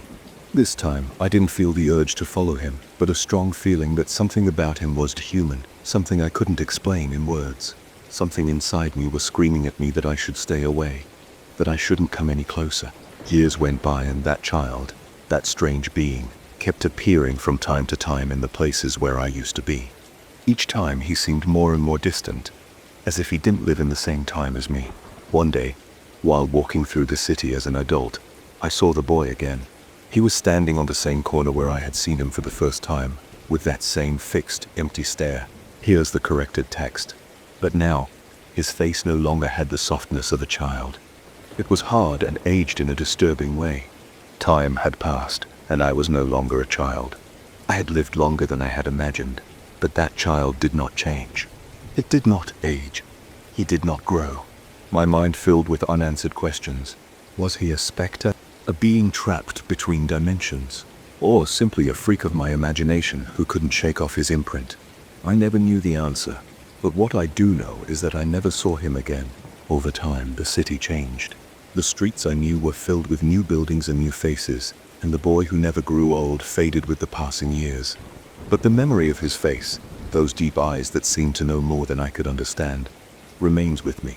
Sometimes, in the stillness of the night, I can still see him in my dreams, standing in the same place where I first saw him, waiting, unmoving, as if time itself had forgotten him. And always, in some dark corner of my mind, I wonder, who was that child really? What did he want from me? And why did he never change, never grow up, never even fade with time? It was a rainy day, one of those that seem to carry a feeling of oppression, a dense atmosphere that makes everything seem gloomier than it really is. The wind was blowing hard, causing raindrops to smash against the store windows. I was walking down the main street, my eyes fixed on the pavement, trying to protect myself from the water with the hood of my coat. I barely noticed the store until I was almost in front of it. It was small, with antique display cases filled with objects that seemed to have centuries of history.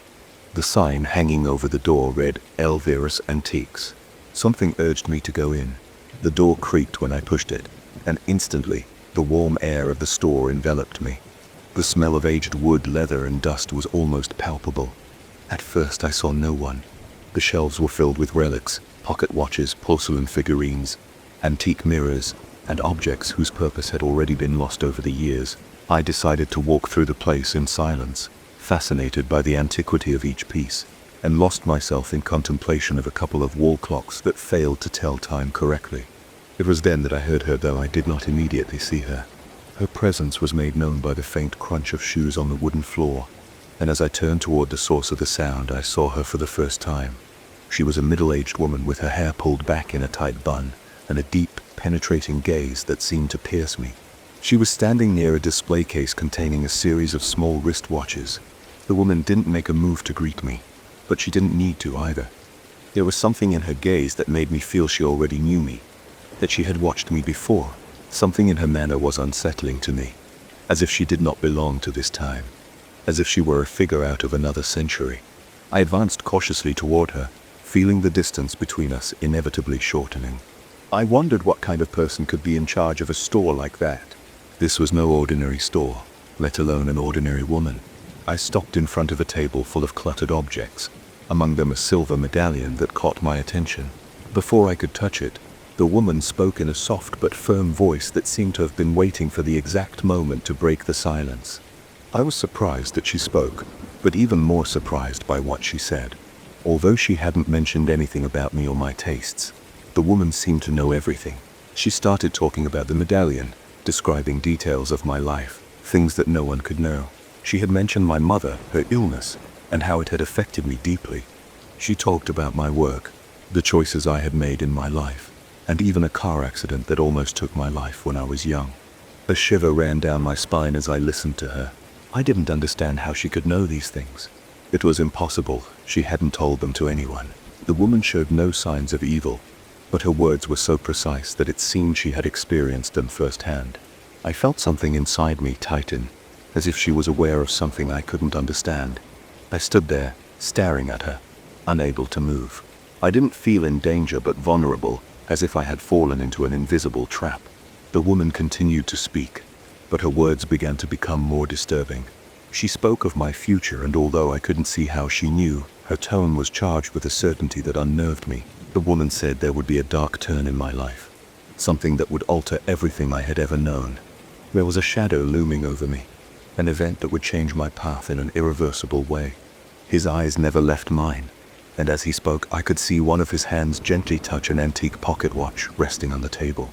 Suddenly, I felt a strange pressure in my chest, as if my whole being was being compressed by an invisible force. The atmosphere inside the store was becoming denser and denser, as if the clocks around us had stopped, leaving behind only the sound of raindrops hitting the glass of the windows.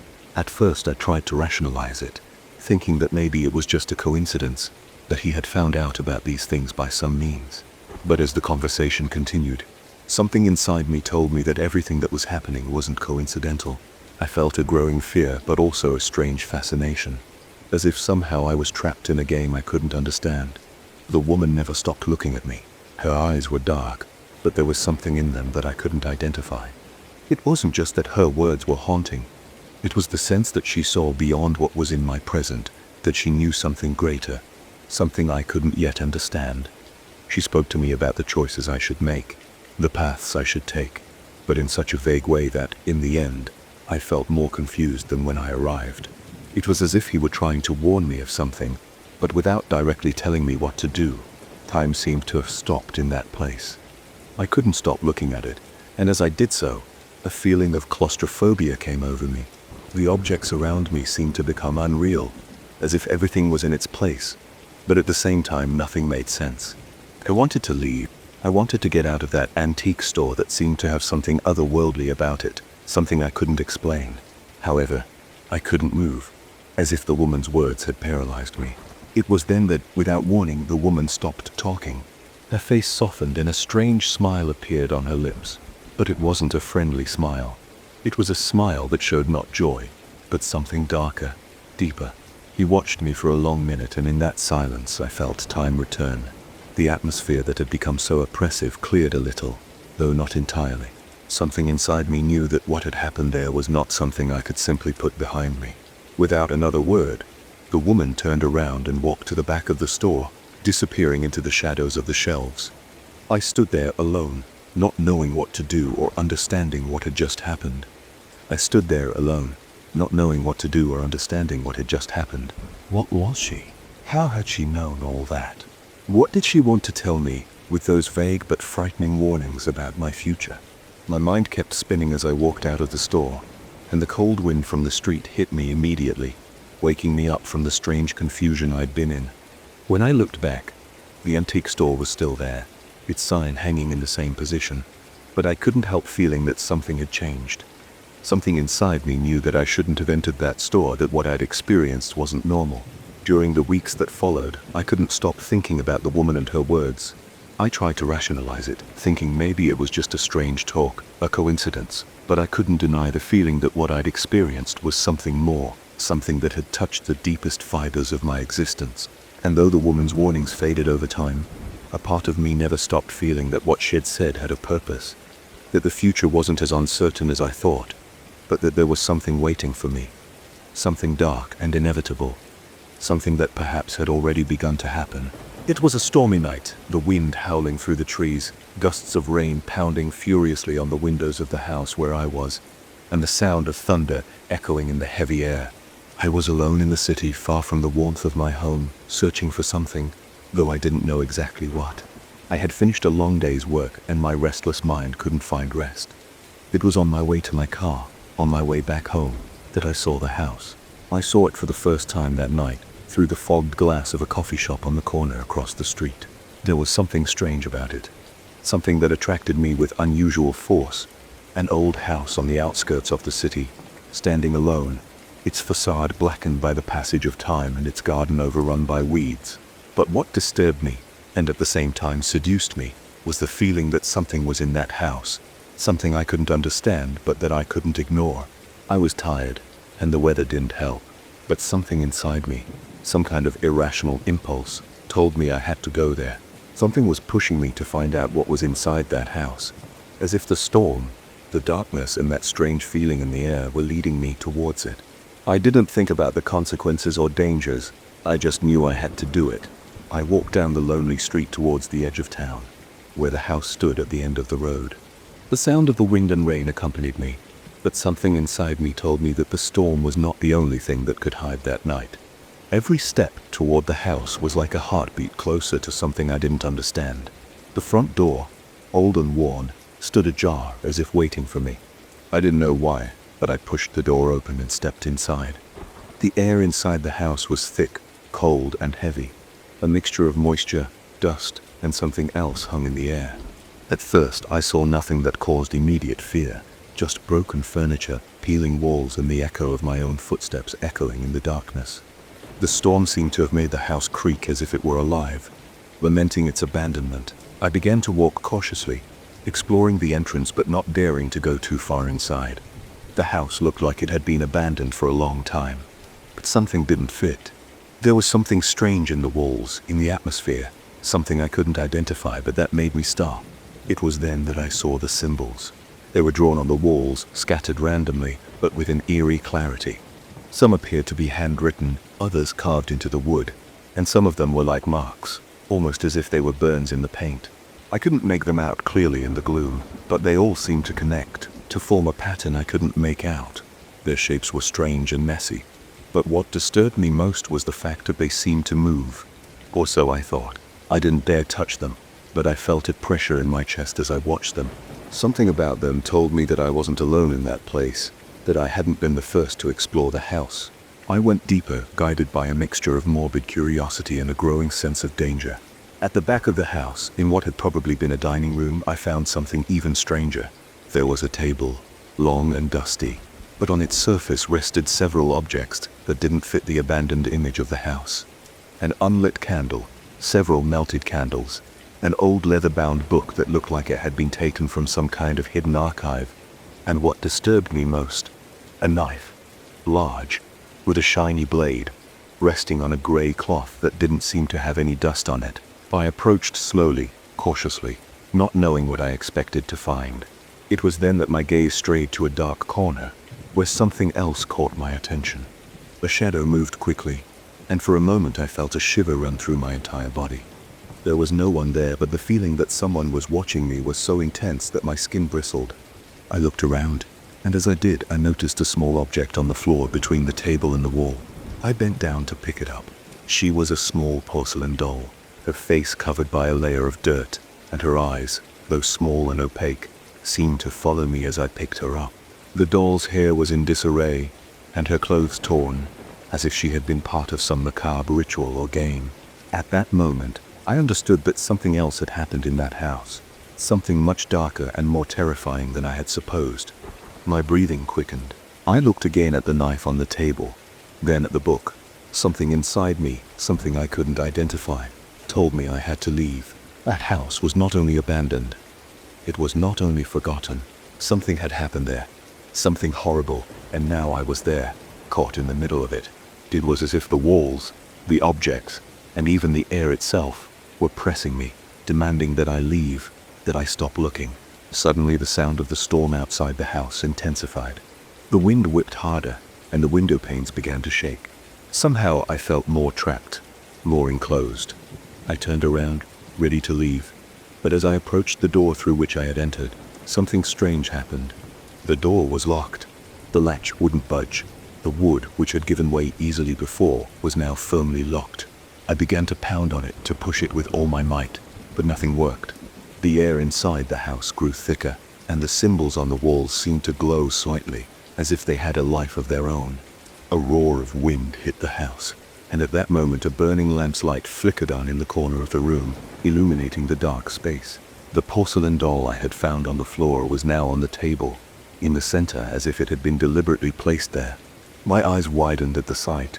Something wasn't right, not just about the doll, but about the whole house. In that instant, I felt a presence. It wasn't human, it wasn't something tangible, but I felt it. It was as if the house was alive, as if everything around me was watching me. Suddenly, a deep resonant creaking sound broke the silence. The door had given way. The storm outside roared with such fury that for a moment I didn't know if what I felt was the echo of the wind or fear growing inside me. I didn't hesitate any longer. I ran to the door, pushed it with all my might, and at last, the wood gave way. I ran outside, and when I crossed the threshold, the storm hit me with all its fury. I took a deep breath, trying to calm myself, but as I looked back, the house looked different. I wasn't sure if it had been my mind or if the house had really changed, but something wasn't right. The wind was still blowing hard, but despite the rain, I didn't dare look back. I didn't want to know what was left of that house, but as I walked back to town, an uneasy feeling came over me. In the end, I never understood what happened there that night, nor what I had found in that house. I only know that something sinister was left behind, something that will follow me forever. That morning started like any other. I woke up late, my head a little numb from the previous night's hangover, but nothing that a strong coffee couldn't solve. The rain was gently pattering against the window, and the cool early morning air brought me a sense of momentary calm. I knew the day was going to be long, and that I had a lot of things to do, but I wasn't worried. It was one of those days where I just went with whatever came my way. I was driving along a secondary road, one that passed through quiet, almost forgotten landscapes, when it happened. I didn't see it at first, not until it was too late. The rain had worsened and visibility was poor, but what I saw in the distance froze my heart. A traffic accident, an overturned car on the side of the road. I slammed on the brakes, my hands trembling as I gripped the steering wheel. There was something about the way the car was lying there, almost in the opposite position to where it should be, if it had simply lost control. I cautiously pulled over and approached the scene. It was odd, because there were no signs of collision with another vehicle. The car was on its side, its bodywork dented, but there were no obvious traces of a violent collision, no tire marks out of place, no fragments scattered across the road, as is usually the case in serious accidents. Only the overturned car, alone, and a dense fog that was beginning to form around it. I approached. The air was heavy with humidity, and the silence was so thick that it was almost oppressive. There was no one to be seen around, nothing to indicate that anyone had called the police or emergency services. My instinct told me something wasn't right, but I couldn't help getting closer. Something inside me was pushing me to do it. As I approached the overturned car, the driver's door slowly opened. I was petrified to see a figure emerge from inside. A man, completely covered in mud and road grime, but with an unnerving calmness on his face. He didn't look hurt or even scared. He just stood up and looked towards the horizon, as if nothing had happened. At first I thought he was in shock, but something about his demeanor made me doubt. It was as if nothing had altered his world. There was no rush in his movements, no pain, no confusion. He just looked strange, incomplete, as if he was acting. Something about the way he moved didn't fit the situation. I took a step closer, not knowing exactly what to do. The man didn't look at me. He didn't even notice my presence at first. When he finally turned to me, I felt a shadow fall over my body. It wasn't fear, it wasn't terror, but an indescribable sensation, as if an evil omen was hovering in the air, waiting to fall on me. At that moment, a woman appeared behind the car, also covered in mud, as if she had just gotten out of it. Her face was just as expressionless as the man's, but when her eyes met mine, I shuddered. There was something in her gaze that didn't fit, as if she was watching me from a place beyond simple curiosity. What happened next was even stranger. The man and the woman did not speak a word to each other, and yet they both started walking towards the edge of the road. I stood there watching them blankly. Something told me I should approach, but another feeling, much more visceral, warned me not to do so. I decided to wait a moment longer, watching them walk away from the scene until they disappeared into the fog. I looked back at the overturned car, but something puzzled me. The vehicle appeared to be in much more perfect condition than I had expected. Despite the tilt, there was no broken glass, no trace of blood, no marks to indicate that the accident had been as serious as it seemed. It was as if the whole thing had been a farce, a setup. Doubt began to settle in my mind, as if something had moved behind the curtains of reality, and I couldn't see what was really happening. Instead of standing there determined to investigate, I slowly backed away, not taking my eyes off the car or the two strangers. I decided it would be best to call the police, even though I had no explanation for what I had witnessed. However, something in my gut told me that the call might be futile. I no longer felt that this was an accident, but rather something calculated, something intended only to disorient. I got back into my car, trembling, not knowing if what I had seen was real or just a figment of my imagination. I looked in the rearview mirror one last time, and although the road seemed empty, I couldn't help but think that I was being watched. There was no sign that the two strangers were nearby, but the feeling that something was following me ran through my body. That night, I could not sleep. The image of those two individuals, their expressionless faces, haunted me again and again. Something told me that they were not just victims of a traffic accident, that something else was hidden behind their empty eyes. When I finally managed to fall asleep, I did so with a feeling of uneasiness, of paranoia, that did not disappear when I woke up. The next day, I decided to investigate the accident site further. I did not dare to go near it again, but I drove along the same road, only to find that there were no traces of the accident. There were no marks on the asphalt, no remains of the overturned car, not even signs that anything anomalous had happened there the night before, as if everything had vanished.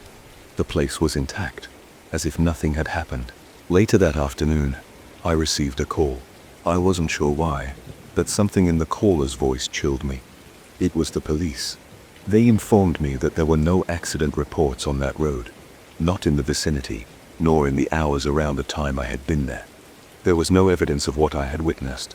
Puzzled, I tried to explain what I had seen, but was quickly interrupted. Apparently there was no record of the people involved in the accident, let alone the car. They decided that I had probably been confused, that the storm had altered my perception, and that I shouldn't worry. However, I couldn't shake the feeling that something had happened there, something much bigger than a simple accident. The unnerving calmness of those involved, their indifference, their blank stares. There was no way all of that was simply a figment of my mind. Years later, that feeling did not disappear. The memory of the accident, of the expressionless faces of those two individuals, stayed with me. And although I never knew what really happened on that road, something inside me always told me that it wasn't an accident, that the place and the people were connected in some way I would never understand. The intrigue and fear was still there, stronger than ever.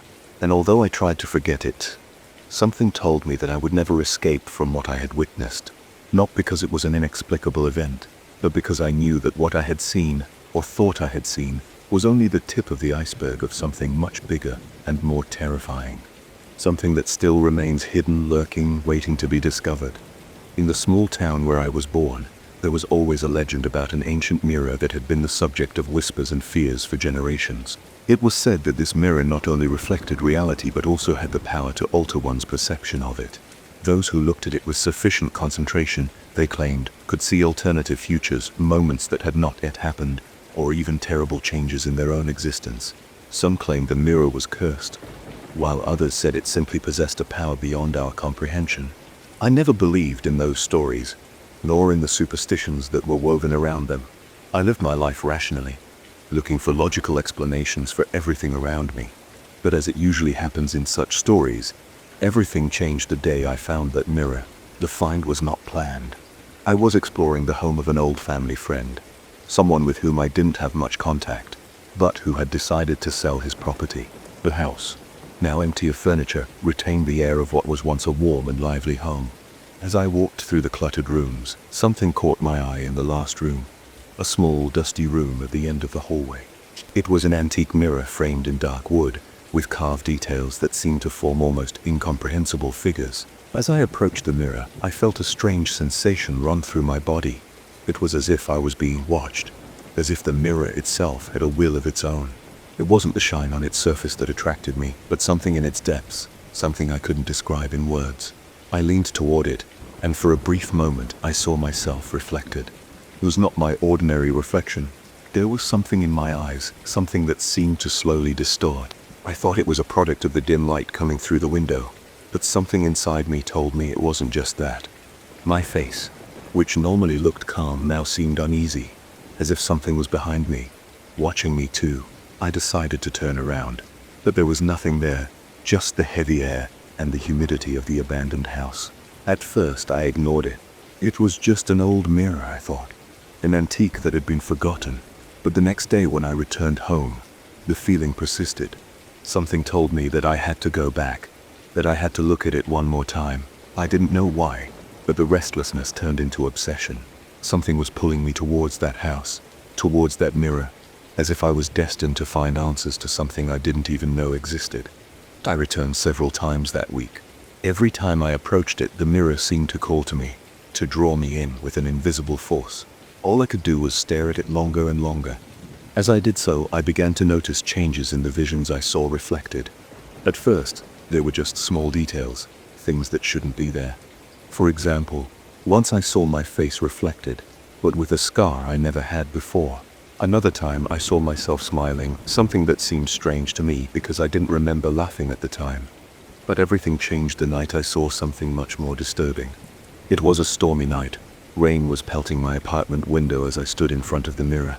At first everything seemed normal, but as I focused more on my reflection, the images began to distort. I saw a version of myself, but it wasn't the same. I was younger, more desperate, with a terrified expression on my face. Suddenly, that version of me began to scream silently, but his mouth did not move. I felt a pressure in my chest as if the air had become thick. My gaze shifted across the reflection, and what I saw chilled my blood. A dark figure appeared, a shadow sliding behind my reflection. I couldn't see it well, but its presence was unmistakable.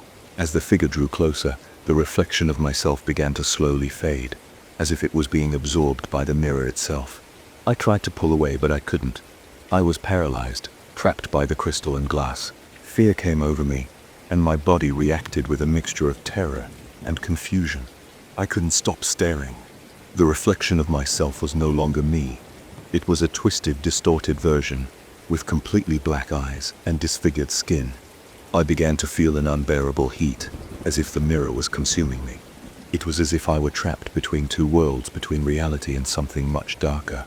Suddenly, the reflection of myself began to move my hand, pointing to something behind me. Turning around, I saw nothing, but the terror in my chest intensified. Something was very wrong. Something I didn't understand, but knew was lurking. I was unable to leave the place until the storm ceased. When I finally detached myself from that spiral of visions and fears, I felt a strange pressure in my chest, as if something had stayed inside me. The mirror was silent, as if nothing had happened. but I knew that what I had seen was not just a figment of my imagination. There was something in that object, something that altered reality. From that night on, everything changed. The feeling of being watched became constant. No matter where I went or what I did, I felt the presence of something. The mirror unwillingly crept into my thoughts, into my dreams. Every time I closed my eyes, I saw these distorted images. I saw versions of myself living lives that were not mine, and I saw moments that had not yet happened that seemed inevitable. My mental health began to deteriorate. The visions became more intense, more real. I began to lose touch with reality. The mirror no longer just showed distorted images, but seemed to have the power to alter my perception of the world. I saw my family disappear, my friends become strangers, and myself spiral into despair. I knew I should get rid of the mirror, but something inside me was holding me back. Something told me that if I did, I would lose control completely. That feeling of being caught between two worlds haunted me, and I couldn't escape it. The mirror had somehow marked me. It had changed something inside me, something I couldn't understand. Finally, after weeks of suffering, I decided to return to the house where I had found him. The storm had returned, and the night was even darker than the last time. I didn't care about the danger. I knew I had to end this. As I reached the place, I felt a sense of absolute emptiness, as if time had stopped. I climbed the stairs with my heart racing, still thinking about what had happened. The mirror was still there, waiting in its dusty corner. As I approached it, something on its surface moved, as if it were a door opening into something else. I leaned over to look at it one last time, but this time I saw no distortion, no reflection. I saw only a black void, as if I were looking at nothingness itself. And in that void, a voice whispered my name. The force emanating from that mirror is indescribable, and though I tried to turn away, something kept me there. Watch. Suddenly, everything went dark, and my mind shut down. I don't know how much time passed, but when I woke up, I was back in my apartment. The mirror was gone. I couldn't remember how I had returned or what had happened after that last encounter, but something inside me had permanently changed. The mirror was gone, but the visions were not gone. I wondered if I would ever be the same again. What's clear is that the mirror is still there somewhere, waiting for someone else to look at it. And if you're reckless enough to look at it, it could be the last reflection you ever see. I never imagined that something as simple as looking at the sky on a quiet night could alter the course of my life. Yet it was right there, in a quiet corner of the city, that it all began. The night was clear, the moon was shining brightly, and the stars were aligned in a perfectly ordinary pattern. Nothing indicated that night was going to be any different. But for some reason, my eyes were drawn to a bright flash, a sudden flicker that cut across the sky like a spark flashing before fading. I had trouble understanding it at first because it was so fleeting that I didn't know if I had really seen it. But as I looked more closely, I realized that something big was falling from the sky. It was a star, not an ordinary star, but one that shone with a brilliance so intense it seemed to defy the laws of nature. It was unlike any star I had ever seen before. It gave off a strange, almost unnatural light, and at first I thought maybe it was a meteorite. But I soon realized its trajectory was too erratic to be one. The star was falling as if it had a life of its own, and on its descent towards the earth it seemed to be spinning, as if searching for something. It was only a few seconds before the star disappeared over the horizon, and the sky returned to its usual tranquility. I stood there, staring into the void where the glow had once been, not knowing what to think. I felt a strange sensation in the air, something I couldn't explain, as if something itself had changed. I decided not to think about it anymore, convinced that it was a mirage or some illusion caused by my tired mind. But that night, something awoke in me, something I couldn't ignore. There was something about that star that wouldn't leave me alone, something that drove me to know more, to investigate. I decided to follow the trail, to find out where that star had fallen, and if there was anyone else who had witnessed what I had seen. At first, everything seemed normal, even when I went into the nearby forest, where I thought the flash might have fallen. Hours passed, and soon the sky turned dark again, but I found nothing, no sign or trace of what I had seen. However, upon returning to town, I began to hear strange rumors. A couple of people I knew mentioned seeing something in the sky that same night, but with a tone of bewilderment and fear. None of them seemed to know exactly what it was, but they agreed that something wasn't right. My curiosity grew, but so did a feeling of unease, as if I were chasing something I shouldn't be looking for. As the days passed, strange events began to accumulate. People in the town who had been near the place where he believed the star had fallen started to suffer unexplained accidents. In less than a week, 3 families in the area lost one of their members in unusual circumstances: sudden deaths, rare illnesses, and traffic accidents with no explanation. Although the town had always been quiet, the tragedies began to pile up, and people began to speak in whispers. No one knew how they happened, but everyone was frightened. Something dark seemed to have been unleashed, and no one knew what had caused it. As I got deeper into the investigation, I noticed that there was a pattern to these deaths. The people who had been in direct contact with where the star had fallen seemed to be the ones who suffered the worst consequences. As I delved deeper, I met an older woman, the grandmother of a child who had been one of the first to die. She told me about the star, or rather, what she thought the star was. Grandma said that her family had been the first to notice the presence of something strange in the village, that it had all started the same day that light appeared in the sky. She stared at me as she spoke, and although her eyes seemed empty of hope, she told me something I will never forget. What you have seen is not a star, my son. It is a curse, and if you choose to follow it, it will drag you into the abyss with it. I, however, could not let go. Something urged me to continue, to unravel the mystery behind the star, even though I knew that each step brought me closer to the unknown, to something I did not understand. Fear was no longer just a whisper in my mind, but a constant presence that stood between my steps and reason. My nights were filled with insomnia, my days with paranoia. Everything I had known seemed to crumble around me. Finally, one day I followed a trail that led me to an old cave in the nearby hills, a place no one dared to go. The villagers said it had been a refuge of the ancients, a place full of secrets forgotten by time. Something inside me told me that I would find answers there. After hours of walking through rocky terrain, I reached the entrance to the cave. A strange mist was rising from within, as if the air itself were permeated with a dense, dark energy. I went inside. Inside, what I found was far more terrifying than I had imagined. In the center of the cave, there was a rudimentary altar, surrounded by strange symbols carved into the walls. The air was permeated with a pungent smell, as if something were decaying in the shadows. On the altar was a glowing object. It seemed to reflect light in a way that did not belong to reality. He was the star. It was not fallen. It was not in the sky. It was here, on Earth, trapped in a physical form, and its radiance seemed to emanate directly from the rock itself. As I approached, a sense of vertigo came over me, as if my body was unable to withstand the magnitude of what I was seeing. It was as if that star was connected to something much bigger, something that transcended human comprehension. And at that moment I understood the curse. There was something about that star that not only killed people, but dragged them into a different dimension, where their families and loved ones died for no reason, as part of a meaningless game that the star orchestrated. It was not an accident, it was not a fluke. Every life it touched, every life the star changed, disappeared into darkness. I was overcome with terror, but I could no longer turn back. I was trapped, just as those before me were. I looked back and saw shadows, figures sliding down the walls, reflections of those who had been touched by the star. Their faces, distorted by fear and suffering, watched me from the darkness. Somehow I knew that, like them, I was doomed. The star had not only touched my life, it had touched something deeper, a darker destiny. I decided to leave the cave, but I could not escape what had already begun. Every step I took brought me closer to something much bigger, much deeper. When I came out, the star seemed to have disappeared, but the air was permeated with its presence. I know now that I cannot escape.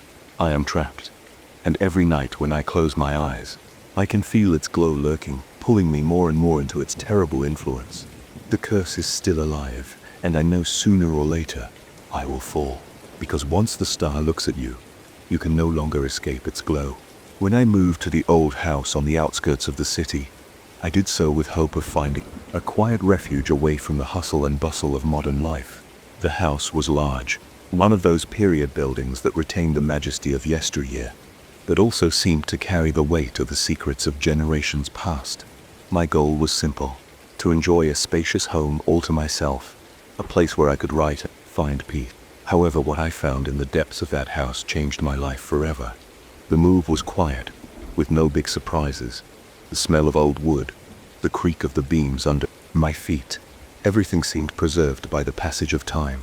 Although the house was impressive, something in the air made me feel I was not completely alone. As if the walls themselves held echoes of old conversations, forgotten laughter, perhaps whispers that no one remembered anymore. I ignored those sensations, concentrating on my task of organizing my things. It was on the second day, while exploring the basement, that I discovered something that left me puzzled. As I was going through the boxes stacked in a dusty corner, I noticed something strange, a wall that seemed different from the others. It wasn't as thick or solid as the rest. As I got closer, I saw an old rusty door, almost hidden behind a pile of old junk. It was a door that hadn't been opened in years, maybe decades. What was most disturbing was that it was sealed with a thick layer of wood and nails that seemed to have been placed for a clear purpose, to prevent anyone from entering. I felt a strange mixture of curiosity and fear when I saw it. Why was that door sealed? What was hidden behind it? For days I resisted the temptation to investigate. Fear of the unknown made me hesitate, but curiosity, that need to know, was much stronger. I decided I had to see what was behind that door, and although something inside me warned me not to, I couldn't ignore the impulse. With the help of a crowbar and some effort, I managed to remove the nails and get the door open. The air in the basement was thick, and as I opened it, a blast of cold air hit my face as if an icy draft had been trapped in that room for years. My heart was pounding, but still I stepped inside. The room was dark and dusty. At first I couldn't see anything well because of the gloom, but as I walked inside and turned on my phone's flashlight, I began to make out various stacked objects. There was antique furniture, pictures covered by white sheets, and a series of closed boxes, some of them marked with names and dates. It looked like some sort of warehouse or storage room, but something didn't fit. Something unsettling in the air. As I turned to examine the room, my gaze stopped on one object in particular, an old wooden cradle situated in the center of the room.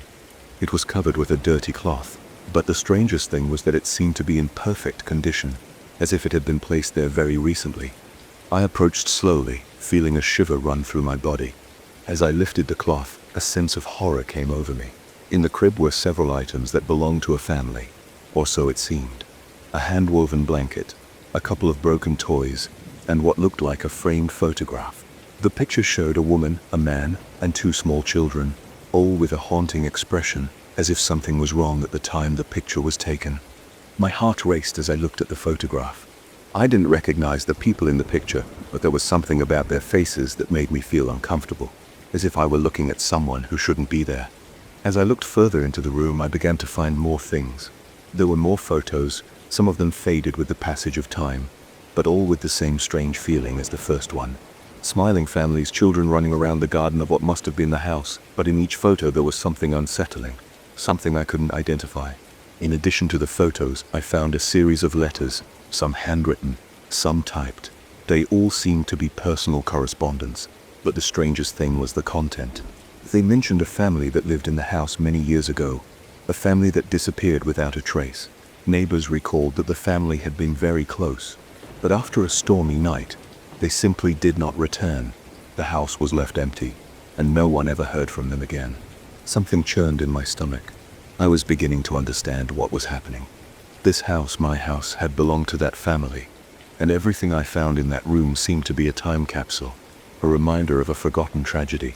But what disturbed me most was not the objects or letters, but what I discovered next. In a corner at the back of the room, there was a small desk covered with dust. As I approached it, I noticed that one of the drawers was ajar. Opening it, I found a folder containing more photos. These photos were different. They were photos of the same children, but over time their faces began to show signs of deterioration. Their eyes seemed empty, their smiles forced, and the atmosphere in the pictures became darker and darker. At the end of the folder, there was one last photo. It was the most disturbing of all. In it, the children were sitting in the crib I had found in the center of the room, but their eyes were closed, and a dark shadow seemed to cover half of their faces. It was as if they were dead.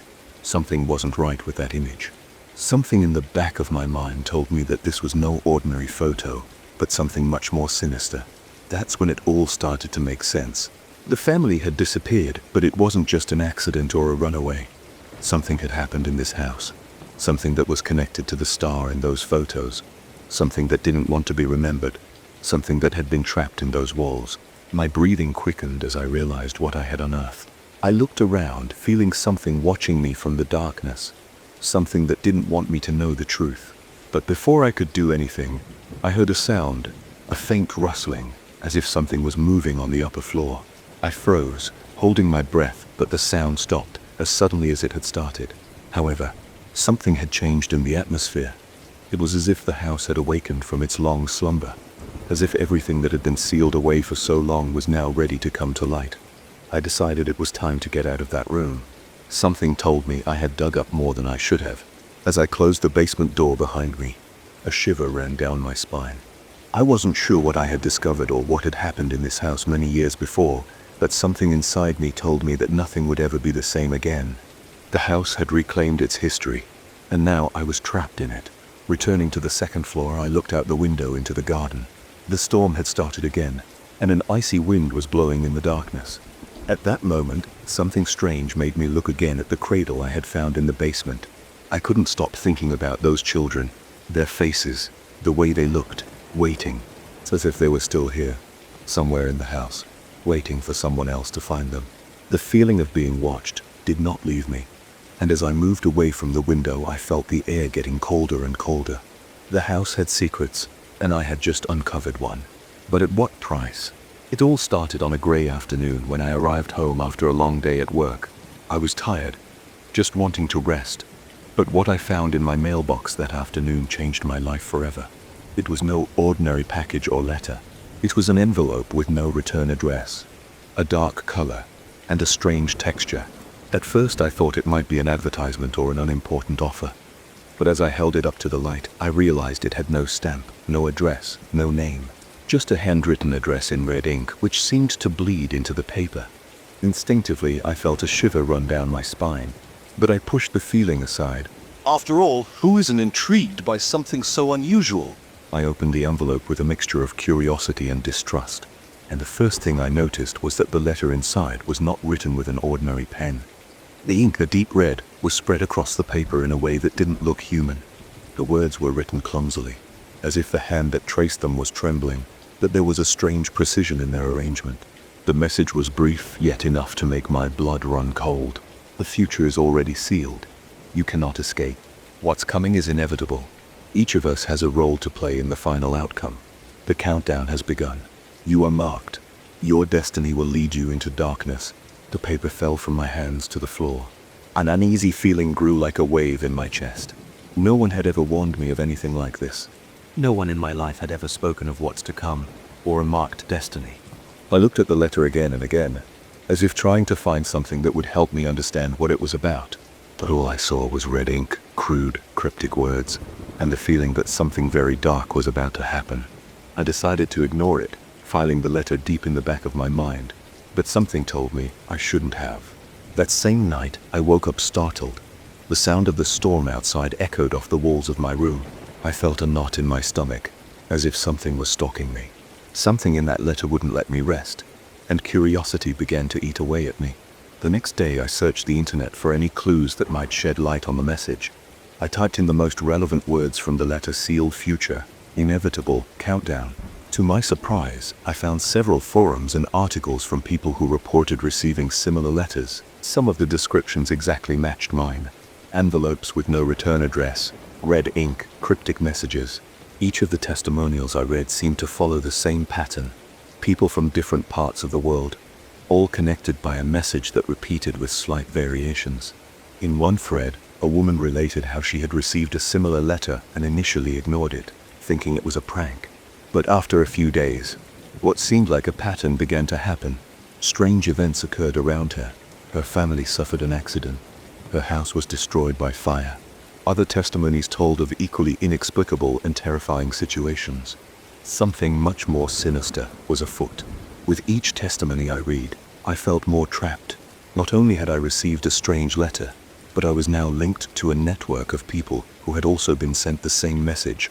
A message that warned of an impending catastrophic event, one that, according to the letters, was already underway and could not be stopped.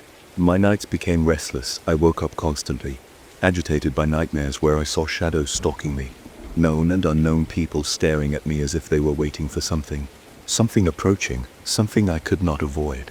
By day, I found myself looking at the letter over and over again, trying to find some hidden meaning or clue that would tell me what to do and how to avoid what seemed an inevitable force. My obsession grew. I decided to contact the people on the forums I had found, but most did not respond or were missing. Those who did spoke with a somber tone, as if they had already accepted what was to come. There was something in their words that conveyed hopelessness and resignation. One woman wrote to me in an anguished tone, "We can stop it, it's too close. What is coming can no longer be avoided." But no one offered me clear answers, and no one seemed to know what to do. One night, after days of relentless research, something changed. I received another letter. This time the envelope was smaller and thicker, sealed with a strange symbol, a circle with a line through it, and inside was a shorter but much darker message. "The clock has started. The end is imminent. When the stars align, all will be consumed. Chaos will begin with a whisper that waits for you. It's near. You know it." Fear came over me.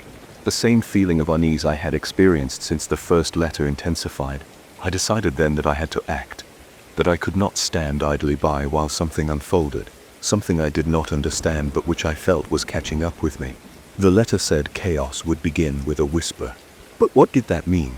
What were the stars aligning? I couldn't stop thinking about those words. One early morning, as the wind was battering the windows of my house and lightning illuminated the sky, I decided to go for a walk. The air was tense, as if the world itself were waiting for something. I looked up at the sky. The stars shone with a strange intensity, something I hadn't noticed before, as if everything were about to change. That same night, a great tremor shook the city. It was unlike any earthquake I had experienced before. It was different, as if the earth itself were being reconfigured. I picked myself up off the ground, feeling my body vibrate with the energy of the earth. Buildings shook, lights flickered, and shadows seemed to move erratically. But the most terrifying thing was what happened next. In the midst of the chaos, I heard the whisper. I don't know if it was an echo of my own mind, a hallucination provoked by fear, but I heard a distant sound, a muffled voice that seemed to come from everywhere. A soft, almost imperceptible murmur, as if the whole world were whispering a warning. The sound grew louder. It was as if everyone who had received the letters was connected by that murmur. I felt something inside me change. Something activated, and suddenly I understood. It wasn't just a warning. It was a call to participate in what was to come. The shaking stopped as abruptly as it began, but the shadows moving in the city did not disappear. Something dark had begun, something I could not avoid. The strange happenings mentioned in letters, the disappearances, the tragedies, it all began to make sense. It had been just the beginning. The event was underway. The whispering continued for days, like a call that could never be silenced. Those letters, those cryptic warnings, were not just a message.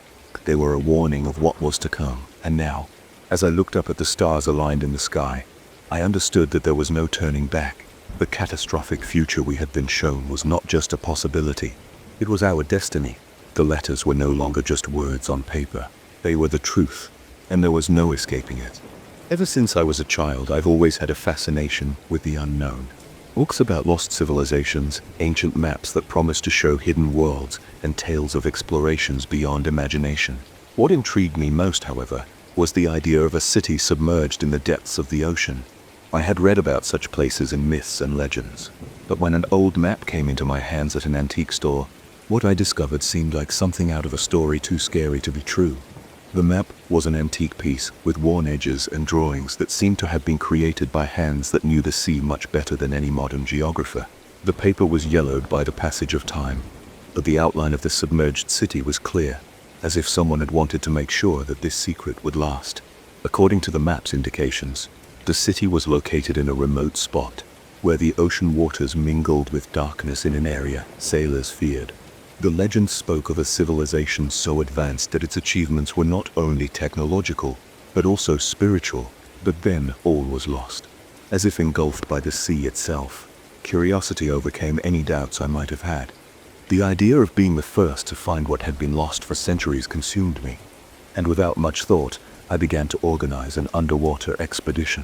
I contacted a team of experienced divers, and along with proper equipment, we prepared to embark on what seemed to be a journey into the unknown. The days leading up to the expedition were filled with preparation, but also with a strange feeling that I couldn't ignore. I knew something big was about to happen, but I didn't know if it would be a discovery or a disaster. The day of the trip arrived. We set out on a boat from a small coastline barely marked on modern maps. The voyage to the point marked on the map was long and tense. As we went deeper, the darkness of the ocean grew, and the horizon faded into dense fog that covered the sea. The crew remained silent, nervous about what might await in the depths. I, however, felt as if something was calling me, as if that city, that civilization was waiting to be found. When we finally reached the exact spot, the water seemed colder and denser than I had imagined. There was something strange in the water, an ominous stillness filling the air. With dive masks on and gear strapped on, we dove in, and the darkness of the ocean enveloped us like a blanket. The light from our flashlights didn't reach more than a few meters, but with each stroke to the bottom, the feeling that something was watching us grew. The water became denser and denser, and the pressure increased. After several minutes of descent, something appeared in the darkness, something I couldn't immediately identify. A distant shadow that grew larger as we got closer, and then I saw it, the city, or what was left of it. What might once have been a majestic city was now partially collapsed, covered with seaweed, and sea creatures crawling over its structures. The architecture, though eroded by time, had a strange elegance. Towering columns, some broken, some still standing, with symbols I couldn't understand. The buildings seemed to be made of a stone I'd never seen before, with shades that varied between green and blue, as if they were part of the same ocean that surrounded them. Some structures seemed to have been created to live inside them, with sinuous shapes that suggested a perfect adaptation to the waters. But the most terrifying thing was not the city itself, but what was moving in it. At first I saw only shadows, silhouettes that glided swiftly through the ruins, almost as if they were made of water itself. I couldn't quite see what they were, but their movements were inhuman, flowing with a grace and speed that I couldn't attribute to any known creature. Then something else caught my attention. In a small temple that had remained almost intact, I saw figures moving slowly, as if they were in a trance. They were humanoid beings, but their features were so distorted that I could not quite understand what they formed. Their bodies seemed to be made of a material similar to algae and coral, covered with strange shapes, as if they were a mixture between human and sea creature. My heart was pounding in my chest as I watched them from a distance. I didn't know if these beings were part of the ancient civilization, or if they had emerged over time as guardians of what was left of it. But fear gripped me. Something was not right. I felt I shouldn't be there, that we were invading something we didn't understand. I decided to approach one of the nearest buildings to investigate, hoping to find something that would explain what was happening. But as I went deeper inside, the water became denser, as if the city was absorbing all the energy around it. The current intensified and I felt a tug on my suit, as if something was trying to pull me to the bottom. Then I realized we were not alone. Something was approaching, something gigantic. I saw a figure slowly emerging from the bottom, so large that it obscured the few lights we were carrying. A being, with a monstrous shape, something I could not identify. Neither human nor animal, swam in the deep water with terrifying speed. Its silhouette was vaguely similar to a giant octopus, but its face was much more terrifying, with eyes that seemed to watch me from the darkness. In that instant I knew our presence was not welcome. Fear gripped me, and my body began to tremble uncontrollably in a way I could not control. I knew we had to get out of there. Quickly, I signaled my team to head for the boat, but the chaos began. The water churned violently, and everything I had seen crumbled before me.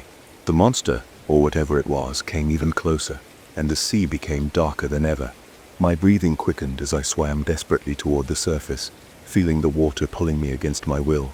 I looked back and saw the shadows lurking, always lurking, following us in the darkness. Finally, we reached the surface. The sky was as dark as the ocean, and the ship seemed light years away. But we made it back. We climbed aboard, and the crew was as terrified as I was, unable to comprehend what we had witnessed. The city, the creatures, the monster. It all seemed like a bad dream, but the fear was still there, waiting for us to return. We headed back to shore, but something in me couldn't stop thinking about what I had seen. Something in the submerged city was alive, something that didn't want us to discover its existence. There was something much older and darker down there, something that had been forgotten for a reason. When we landed, everything seemed to return to normal. But that night, as I slept in my room, the images kept haunting me. I couldn't stop thinking about the creatures, the shadows moving among the ruins. And when I woke up, everything I had experienced faded away. I realized it had been just a dream, one so vivid and real that I found it hard to believe it hadn't happened. But still, a part of me felt that it had been more than just a nightmare. That city, those beings, they were still there, waiting in the depths of the ocean, waiting for someone else to dare to discover what lurks in the darkness. And maybe someday someone else will. But until then, that experience, as terrifying as it was something I will never forget. Sometimes the stories we don't fully understand are the ones that haunt us the longest. During my high school years, I had a close friend, Thomas. At first, he was no different than many other kids I knew, just another classmate in a sea of faces. But things changed after his breakup with Mariana, his lifelong girlfriend. I never imagined that this separation, seemingly common for most teenagers, would become the trigger for a spiral of obsession that would transform his life, and consequently, the lives of all of us around him. I was always more of a spectator than an active participant in the social dynamics of the school. I didn't like drama, and tried to stay out of it. But Thomas at the time was someone with whom I felt comfortable. We shared many classes together, and although he was somewhat introverted, his sense of humor and ability to make friends made him popular. However, all that changed after he broke up with Mariana, or rather, after Mariana broke up with him. At first, Thomas didn't seem so affected. He seemed calm and almost relieved about the breakup, as if he hadn't really cared that much. But what no one knew, not even Mariana, was that Thomas had been keeping secrets, and those secrets weren't just the typical feelings of hurt over a failed relationship. Thomas began to change. He became distant, his eyes showing a vacant expression, as if he were disconnected from reality. He began to watch Mariana more, not only in the hallways but also through the classroom windows. He said he was just looking at her by chance, but the rest of us knew there was something else behind those gestures. What began as a series of furtive glances quickly turned into something more disturbing. During the weeks that followed, Thomas began to follow Mariana after school. Sometimes he would see her hanging around near her house or in the park where Mariana used to go running with her friends. When I asked him about it, Thomas laughed nervously and told me that he was worried about her, that he didn't want her to be alone after the breakup, that he felt responsible for her well-being. But I wasn't entirely convinced by his words. There was a tension in his voice, a spark of something dark that I couldn't identify. Thomas' strange little acts weren't limited to Mariana. In the classroom, he became increasingly irrational. He would sit too close to me, watching my movements as if he were waiting for something. Every time someone mentioned Mariana, his face would turn serious and a shadow of anger would cross his eyes. The other guys noticed it too, and started to move away from him. But I, for some reason, decided to stay close, thinking that maybe it was just a phase, that maybe he would recover. I was wrong. What actually happened was much worse. On a random day during a math class, Thomas was sitting in front of me, but his behavior had taken an even more disturbing turn. In the middle of the lesson, he began writing in his notebook incessantly. I didn't pay much attention to him at first until I saw what he was writing. Instead of math problems, there were unintelligible scribbles, combined with strange names and symbols. Something about not letting her escape, marking her territory, and a date that seemed to be written over and over like a countdown. My skin crawled. I knew something wasn't right. It was at that moment that I began to feel constantly watched, as if Thomas' shadow was always behind me. Every time I turned around, I would find his eyes fixed on me, filled with something I couldn't identify. Somehow I had become his new target, as if he wanted me to share his pain, or perhaps his madness. The situation came to a head on a Friday afternoon. The classroom was relatively empty. Only a few students were sitting at their desks, some focused on their homework, others distracted. Thomas had begun to behave even more erratically. There was something about his posture that made me feel uncomfortable, as if he were waiting for something I couldn't understand. Suddenly, the quiet of the afternoon was broken. A loud noise echoed in the classroom, a thud, as if something had fallen to the floor. I looked toward Thomas and saw him getting up from his seat with a sudden movement. From his backpack, he pulled out something that at first I didn't recognize. It was a shiny metallic object that reflected in the light of the classroom. In an instant, I understood what it was. It was a gun. Anxiety gripped me, and fear was palpable in the air. Thomas began to walk to the front of the class, and all the students were silent. No one knew what to do. The fear was so thick you could cut it with a knife.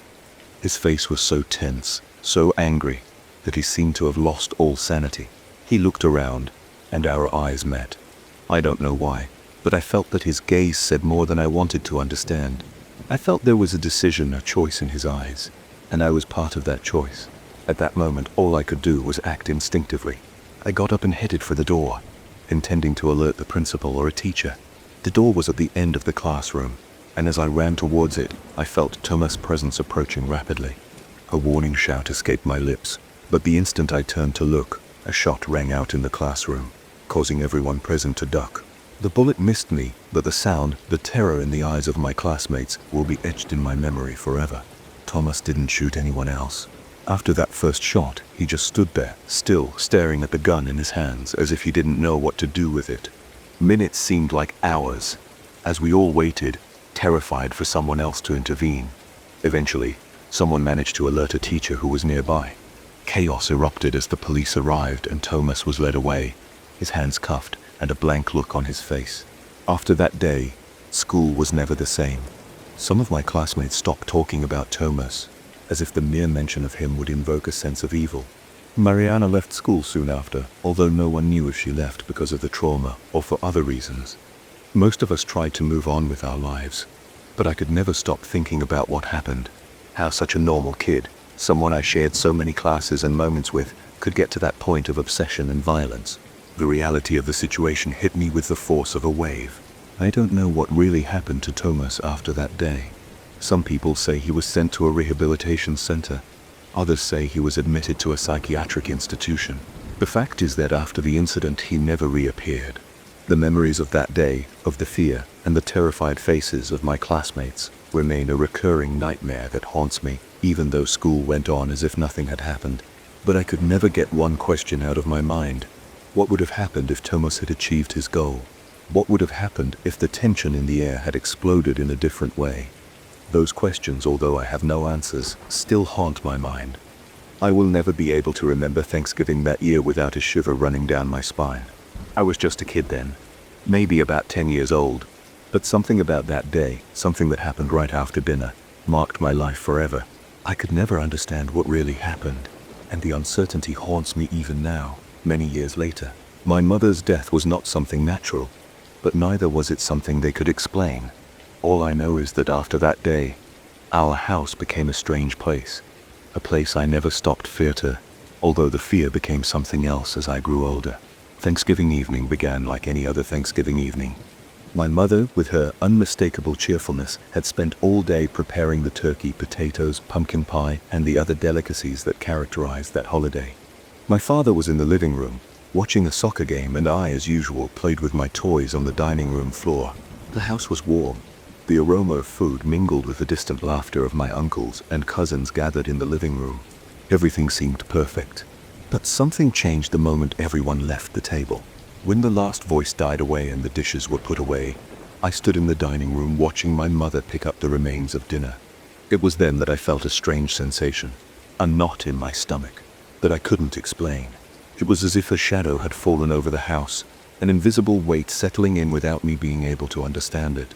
I looked at my mother, who at that moment was leaning over the sink, and for a brief moment I saw something on her face that I had never noticed before, an expression of anguish, of unease, which quickly faded into a smile as if she were trying to hide it. I said nothing, but that strange feeling grew. I felt as though the air in the house had become thicker, as though someone or something was watching us. It was a feeling like those experienced in dreams, but I was awake, and the house was not the same. I couldn't stop looking at my mother as if something were urging me to do so, and she, for her part, didn't seem to notice anything strange. But I didn't feel good. The weight of the atmosphere, the dense air around me, was unbearable. I decided to go to the garden to get some fresh air, but as soon as I could take a step out of the door, an icy wind hit me in the face. The cold swept over me, and a feeling of dread came over me immediately. I returned to the house, but what I saw when I entered was much worse. My mother was lying on the floor, not moving, with her hand outstretched towards the phone, as if she had been reaching for something or asking for help. I ran to her. and as I approached I saw that her eyes were open, staring into the void, lifeless. The scene was surreal, as if time had stopped at that very moment. I couldn't process it. My father's voice reached my ears, as if through a veil. He screamed. He ran towards us, but something in his face also changed. He was no longer the man I knew. He was someone who had seen something that had marked him forever. The ambulance arrived too late. As the paramedics began to check her body, I felt as though I was trapped in a nightmare from which I could not wake up. What had happened? How was it possible that my mother, full of life only hours before, was lying there on the floor, out of breath? The answer never came. The doctors couldn't explain her death, let alone the coroners. They said there were no signs of violence, no signs of disease. Everything was fine until suddenly, it wasn't. It was as if something invisible had stolen her life at that very moment, and no one had an answer. After the funeral, the house was a strange place for me. It was no longer the same. Every corner seemed full of shadows, and the walls whispered as if they wanted to tell me something I couldn't understand. Every night I would wake up with a feeling of uneasiness, as if something was lurking, waiting to catch me. Sometimes when I was alone in my room, I could hear a muffled sound, as if someone was walking in the corridors. But when I went out into the corridor, everything was silent, as if nothing had ever happened. My dreams became nightmares. I dreamed of my mother, but she was not the same. In those dreams, she was always watching me from the darkness, not speaking, just watching, as if she were judging me. But the scariest thing was the feeling that she was not alone. There was always something else with her, something I couldn't see, but felt close, like a shadow on the edge of my vision. For weeks the house was filled with these omens, and the anguish grew more and more every day. Sometimes I would see figures through the windows, shadows gliding swiftly by, as if someone was watching the house from outside. But when I went to look, it was always empty. Nothing was moving. Over time, my father began to drift further and further away. He sank into a deep sadness, a silent despair that seemed to consume him. He no longer spoke of my mother, and often disappeared for days at a time, leaving me alone with my thoughts and fears. The house, meanwhile, became even stranger. The lights flickered for no reason, and the noises grew louder and louder. I would wake up in the middle of the night with the feeling that someone was watching me. I could hear whispers coming from the hallway or the dining room, and when I got up to investigate, I found nothing, just emptiness. The last time I experienced something I couldn't explain, it happened one rainy night. I was in my room with the curtains closed trying to sleep when I heard what sounded like a knock on the floor below. At first, I ignored it, but the sound persisted, getting louder and louder, as if someone was walking on the first floor. I decided to get up, driven by a mixture of curiosity and fear, and walk down the stairs slowly, my hand on the banister. When I reached the top of the stairs, I saw her. My mother was there, in the hallway, standing in front of the window. Her empty eyes were staring at me, and her figure, illuminated only by the dim light filtering through the curtain, looked more like a shadow than a person. But it wasn't my mother. I knew it instantly. Something in her posture, something in the way she stood there, told me it wasn't her. It was an imitation, a shadow taking her place, but it had nothing to do with the woman I knew. With my heart beating in my chest like a drum, I turned quickly and ran up the stairs, not looking back. I didn't dare go downstairs again that night. When I finally grew up and left the house, the shadows and whispers continued to haunt me. The house was sold shortly after I moved out, but I know that something about it remained. Some of that strange energy, something I could never quite understand.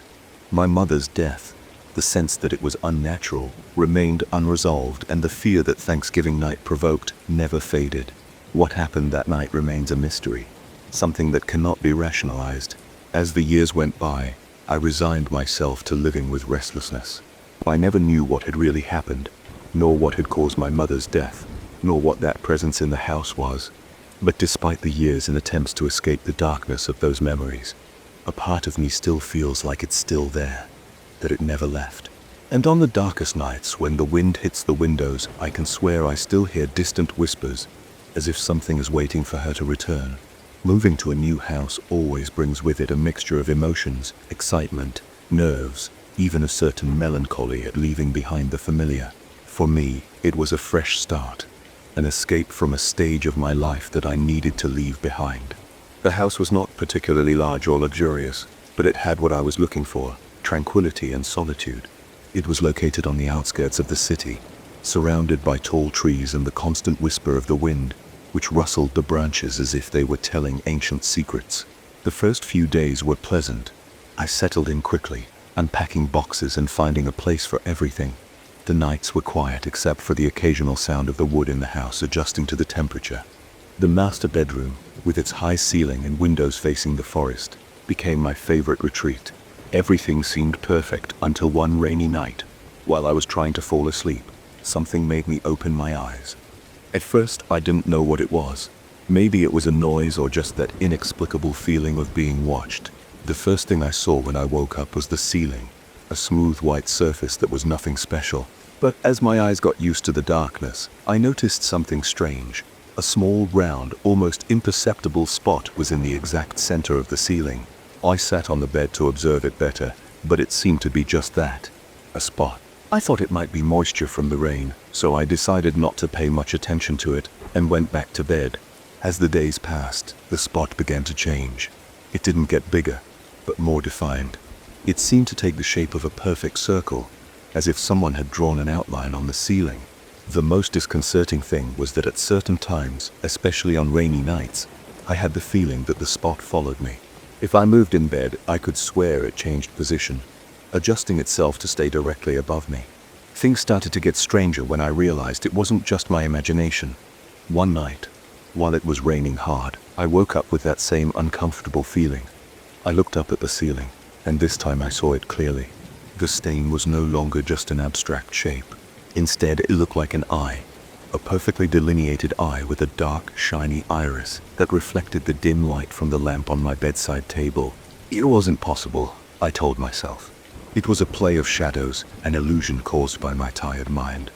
But the eye was there, watching me with a blood-chilling intensity. From that night on, sleeping became an impossible task.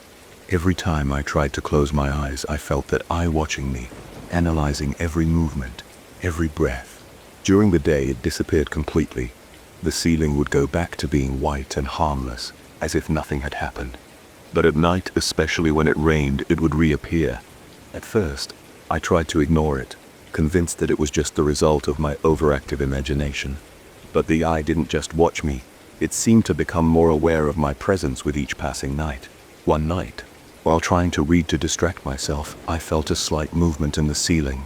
I looked up and to my horror saw the eye blinking, a slow, deliberate blinking, as if it was trying to make sure I had seen it. I felt a shiver run down my back, and the book fell from my hands. I couldn't move, gripped by a mixture of terror and fascination. The eye stared at me, as if it wanted to tell me something, but it had no mouth to do so. I decided I couldn't go on living like this. The next morning I went up to the attic to investigate. The space was full of dust and cobwebs, but I found nothing out of the ordinary. There were no holes in the ceiling, no signs of moisture that could explain the appearance of that stain. I even called an inspector to check the structure, but everything appeared to be in perfect condition. However, I knew something was wrong. I could feel it in the air, in the way the house seemed to become more oppressive every time the rain hit the roof. That same night the eye appeared again, but this time it didn't just watch me. As I was trying to sleep, I felt a drop of water fall on my forehead. I opened my eyes and saw that the eye seemed to be crying. Small, dark tears were sliding down the ceiling, forming a puddle on the floor. The liquid had a metallic smell, like blood. My heart pounded as I recoiled, not knowing what to do. The eye blinked again, and this time I felt it was trying to communicate with me. I decided that enough was enough. The next morning, I would pack my things and leave the house for good, but I didn't get the chance. That night, the storm was worse than ever. The wind howled and the rain pounded on the windows with unusual fury. I jumped awake to hear a loud bang as if something had fallen on the roof. I looked up and saw that the eye was larger, more defined. I could see the reddened capillaries around the iris, and his gaze was more intense than ever. Suddenly, I felt a weight on me, as if something invisible were pressing me against the bed. I couldn't move or breathe. The eye began to move slowly, spinning in circles, as if it was searching for something. Then in an instant it disappeared. The pressure lifted, and I could move again. I got out of bed, trembling, and turned on all the lights in the house. But no matter how much light there was, the fear was still there. I decided to spend the rest of the night on the couch in the living room, but sleep did not come. When dawn finally broke, I went upstairs to the bedroom with the intention of packing up my things and leaving. But when I looked up at the ceiling, the eye was gone. In its place there was a deep crack, as if something had forced its way out. It was as if the house had ejected that thing, whatever it was that had been watching me. I moved out that same week, leaving behind the house and all the memories associated with it. But the eye never really left me. On rainy nights when I close my eyes, I sometimes feel its gaze, as if it was still there, waiting for the right moment to return. And every time I wake up with that feeling, I can't help but look up at the ceiling, afraid meet again that gaze that I can never forget. When I was asked to investigate the murder, I didn't think it would be so unusual. Dealing with violent deaths was not uncommon in my line of work. As a private investigator, I'd seen it all. Revenge, poorly planned robberies, passions running wild. But this case, from the beginning, had something that didn't fit. The crime scene was meticulous, almost artistic. A woman's body lay in the center of a simple but orderly room. There was no sign of a struggle, no trace of forced entry. The victim was lying on her back, arms outstretched, palms up, as if she had accepted her fate. On her face, an expression of absolute calm, something that did not correspond to the act of her death. The only wound was a small puncture in the neck, clean and precise, which had been enough to end her life.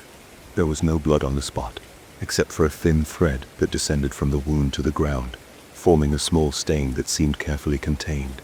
On the nearby desk, I found a blank sheet of paper.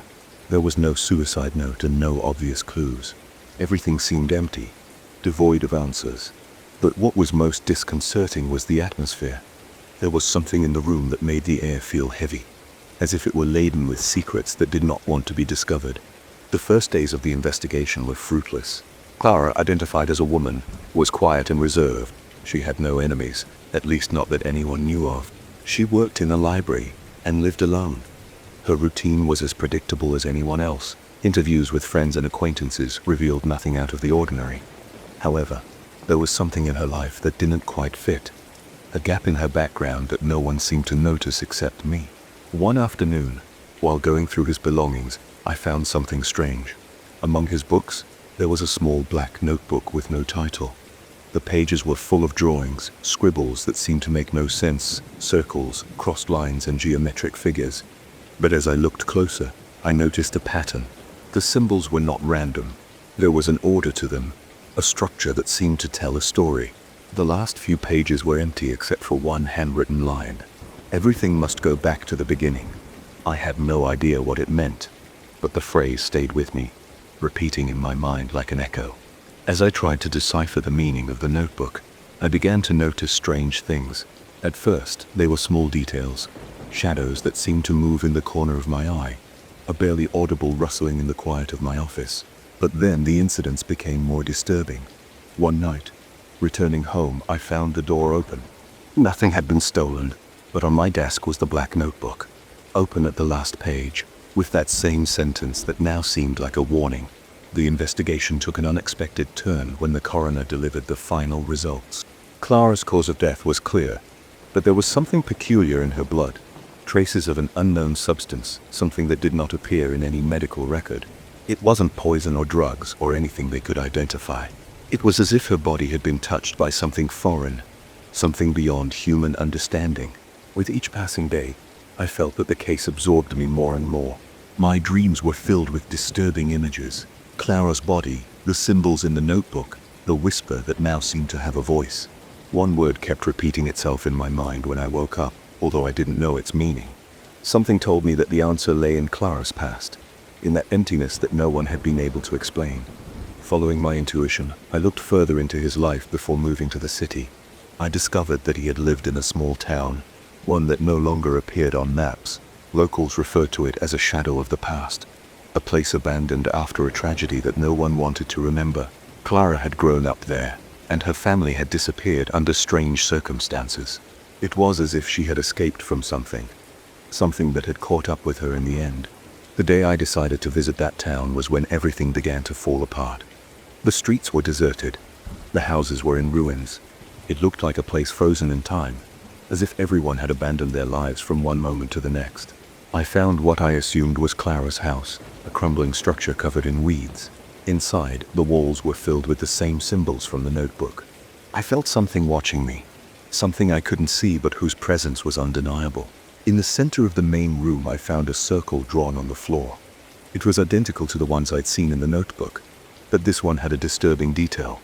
In the center, there was a small antique mirror with cracked glass. As I approached it, a blast of cold air hit me, and for an instant I saw my reflection distorted, as if it wasn't really me. Upon returning to the city, I tried to rationalize what I'd seen, but I couldn't. The case was no longer just an investigation. It was now personal. I felt I was being pulled into an abyss I didn't understand, a place where answers didn't exist. The following days were a blur. I began to receive letters with no return address, each with only one word written on it: beginning. The black notebook disappeared from my office, although no one else had access. The nights were unbearable. The feeling of being watched was constant, and the whisper in my ear had become crystal clear. It wasn't a human voice. It was something else, something that seemed to come from a distant place. When I finally connected the pieces, it was too late. The notebook, the mirror, the abandoned village, all pointed to a cycle, a repeating pattern. Clara had not been the first, nor would she be the last. But there was something ancient, something that demanded tribute, and Clara had been its most recent victim. The phrase "everything must go back to the beginning" was more literal than I had imagined. It was a message, a warning that there was no escaping the inevitable. The case was never officially resolved. Clara was buried, and the world moved on. But I didn't. The letters kept coming, the shadows kept moving, and every night when the whisper calls my name, I know my time is running out. The answer is near, but I don't know if I want to know it. Maybe the mystery is the only thing that keeps me sane, because the truth, whatever it is too terrifying to face. It was a cold, wet night when I got the call. I had been working at the police station for hours, reviewing old cases, filing unsolved files. That routine that slowly consumes us, where the echo of truncated lives mingles with the hum of the fluorescent lights on the ceiling. But that call changed the course of my night, and as I would soon discover, of my life. A crime on the south side of the city. A girl just 8 years old had been found dead in her own home. When I arrived at the scene, the atmosphere was heavy. Rain was falling in torrents, washing leaves and dirt down the narrow streets. The normally quiet neighborhood was filled with patrol lights and curious onlookers. Some watched from behind curtains, others, braver, crowded the edges of the police cordon. All shared the same expression of horror. Inside the house, the atmosphere was even worse. The walls, decorated with children's drawings, now looked grotesque. The living room was untouched, with toys scattered on the floor, and a television showing cartoons that no one had turned off. The crime scene was in the girl's bedroom. There, on a bed that had once been a haven for dreams and bedtime stories, lay the little body. The neck showed visible marks of strangulation. What struck me most was her expression. There was no pain, no struggle, just calm, a peace that didn't belong to such a death. The father, the only adult present in the house, sat in the living room, trembling with red eyes and a blank stare. His hands were stained with blood. He made no attempt to flee or offer resistance when they handcuffed him. He was mumbling words that no one could understand, but on his face there was neither rage nor fear, just a kind of emptiness, as if his mind had disconnected from reality. At first the case seemed straightforward. Everything pointed to the father as the culprit. The marks on the girl's neck matched his hands, and there was no sign that anyone else had entered the house. But as the investigation progressed, things began to get more complicated in ways none of us could have foreseen. Toxicology analysis revealed something puzzling. In the father's blood, there were traces of a foreign substance, something the forensic experts couldn't immediately identify. It was not a common drug or conventional sedative, but something more complex, as if it had been specifically designed to alter human behavior. According to experts, this substance could induce states of hypnosis or extreme suggestibility. It was possible that the father did not remember anything of what had happened because he had not really been in control of his actions. That hit me like a hammer. The idea that someone could be manipulated into committing a murder, especially such a monstrous one, was terrifying. The question that haunted us was who or what was behind it. Why an innocent girl? Why her own father? The answers were slipping through our fingers. I looked into the father's background, hoping to find something that would explain why. but his life was as ordinary as that of any man his age, an office worker, a widower, devoted to his daughter. Neighbors described him as kind and responsible. No one could imagine him hurting his own daughter. The more he investigated, the more puzzled he became. I began interviewing people nearby. The girl's teacher recalled that in the days prior to the murder, the little girl had shown strange behavior. She was quieter, as if something was bothering her. But what most caught my attention was the testimony of a neighbor. According to him, the night before the murder, he heard strange sounds coming from the house. Something like a rustling followed by a thud. He thought maybe the father had left the TV on and didn't think much of it. I decided to visit the house once again, this time alone. I wanted to feel the place, to observe it calmly without the hustle and bustle of other policemen and onlookers. It was night, and the rain was still falling. The shadows of the trees were projected on the walls, creating shapes that seemed to move with their own life. I entered the girl's bedroom. Everything was still the same except for one detail I hadn't noticed before. A small object, hidden under the bed, that looked like an electronic device. It was something that shouldn't be in a house like that. Something out of place. The device was a frequency emitter. The technicians told me the next day it could emit sounds imperceptible to the human ear, but capable of affecting the subconscious. I didn't understand how it worked, but it was enough to confirm that someone else had been involved. Someone who had planned this with terrifying precision. As I got deeper into the investigation, a sense of paranoia began to take hold of me. I felt that I was being watched, that every call I received could be related to the case. My apartment, normally a safe haven, became a place of unease. At night, I would hear whispers, barely audible murmurs that seemed to come from the walls. I tried to convince myself it was my imagination, but something inside me knew it wasn't. Finally, we traced the device to a clandestine laboratory on the outskirts of the city. There, we found traces of the same substance that had been found in the father's blood. The place was empty, abandoned in a hurry, but on one wall was a message written in something that looked like blood. "This is just the beginning." That message haunted me for weeks. There was no trace of those responsible or any clues that would lead us to them. The case was filed as inconclusive, a black hole in my record. The father, unable to bear the guilt, ended up taking his own life in his cell. His empty face visited me in my dreams, reminding me of my failure. Eventually, I tried to move on, but something inside me changed. Every time I saw a child on the street, I couldn't help but wonder if I would be the next target. Every time I heard a whisper, I wondered if someone else was being manipulated at that very moment. The world I knew had crumbled, and in its place was only uncertainty. I never knew who was behind it all, or why they did it. But the message on the wall was clear. This was just the beginning. And though I tried to put it behind me, something told me that sooner or later the echo of that case would come back for me. The rain lashed the windows with an almost musical intensity, a constant pattering that filled my house with a melancholy calm. I had always loved stormy nights. They were a refuge, a moment of introspection. That night, however, that quietness turned into something dark and frightening.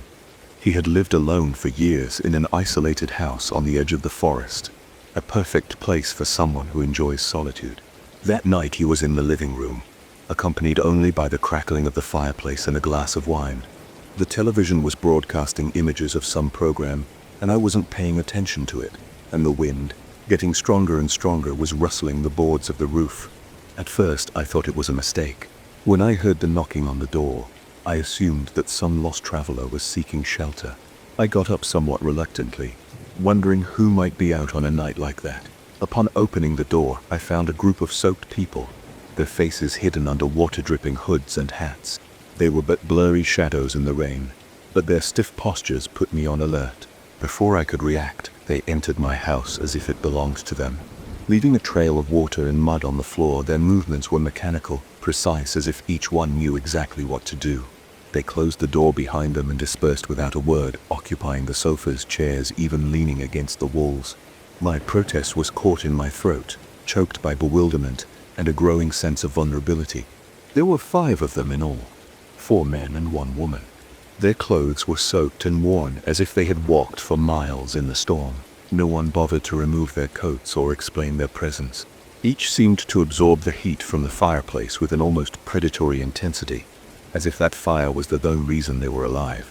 I tried to reason with them, but the way they looked at me made me recoil. Their eyes were cold, empty, and there was something in their expressions that I found deeply disturbing. They weren't aggressive looks, but they weren't friendly either. Rather, they were gazes that seemed to pierce me, as if I were an insignificant part of that night's scenery. Over time, their silence became more oppressive than any words. They moved about the house with an unseemly familiarity, touching personal items, moving chairs, checking shelves. One of them picked up a book from my desk and leafed through it as if it were his own. Another inspected a framed photo of my parents, holding it too long before returning it to its place. The heat from the fireplace seemed to increase the tension in the room. The wind outside was intensifying, causing the windows to vibrate and the shadows on the walls to lengthen. Every little sound, from the snap of a branch outside to the creak of a board beneath their feet, seemed amplified.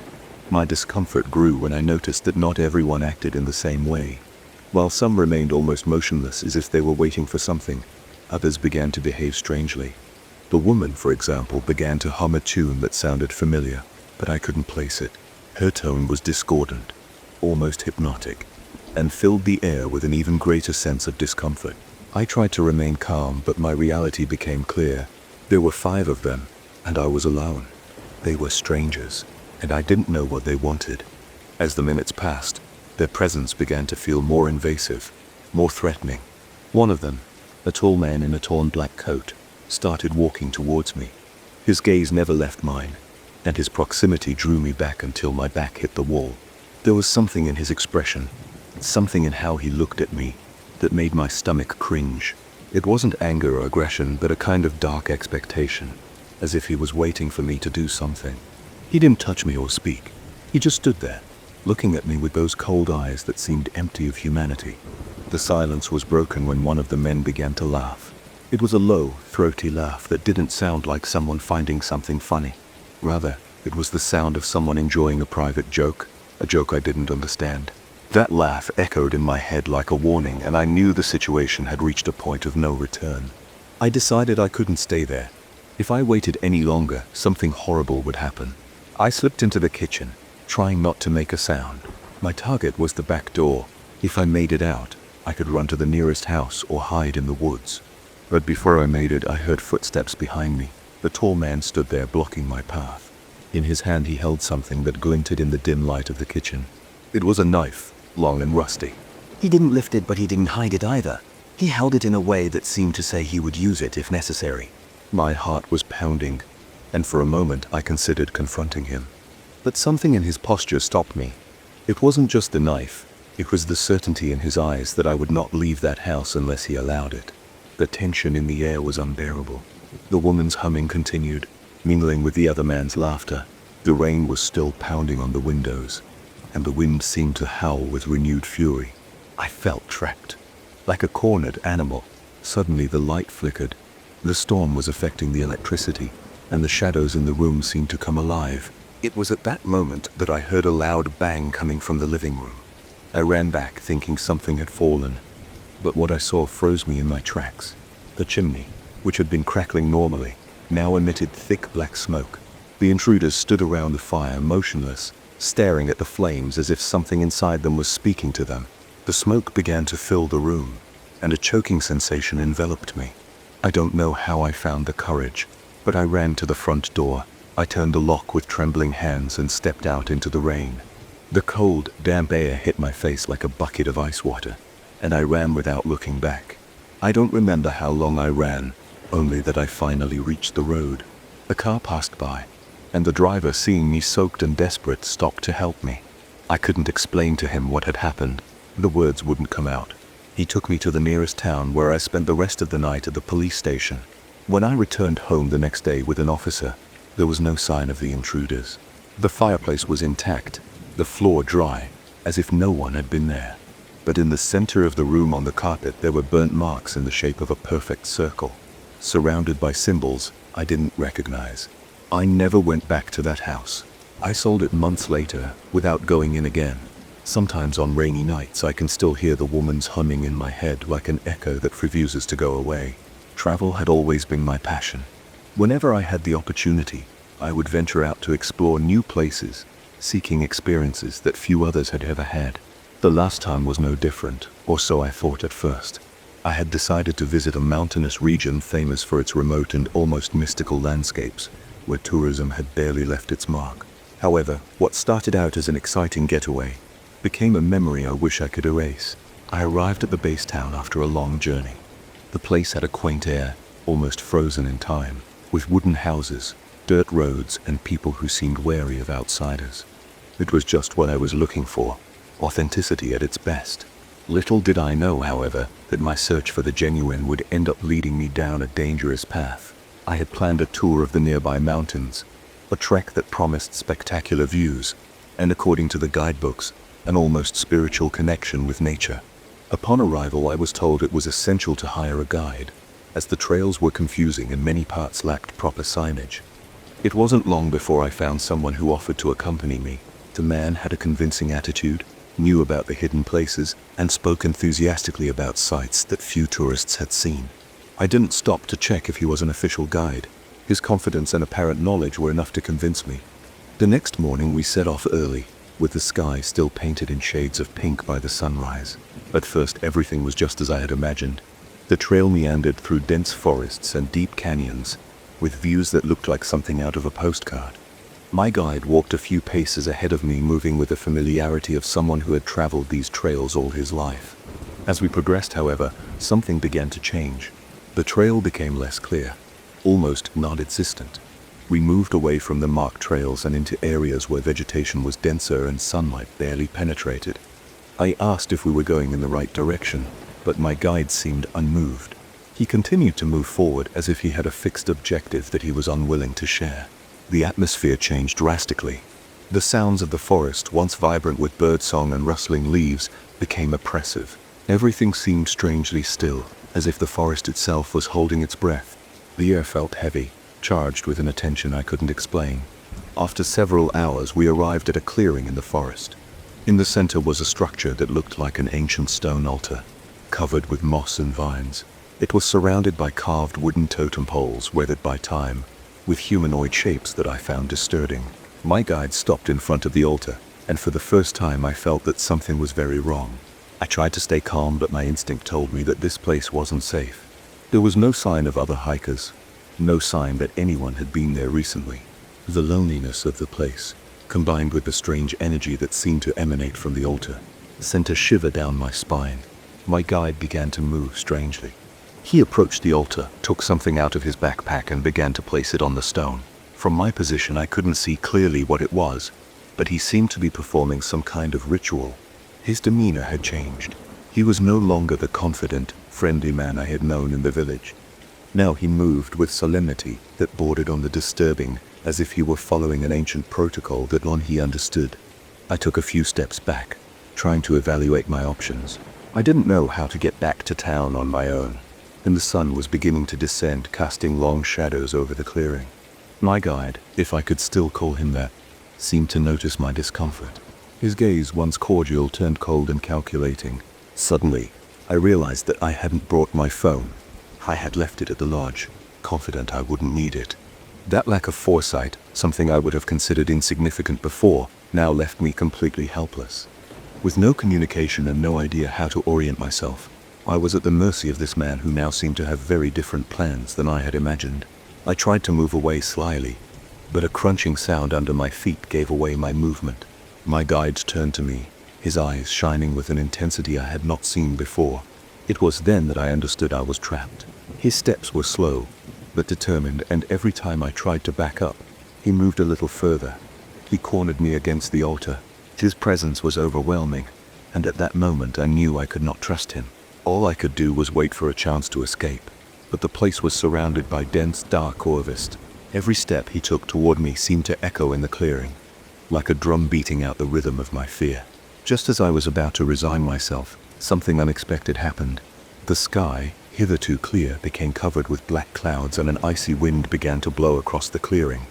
The totem poles around the altar creaked and bowed, as if reacting to the change in atmosphere.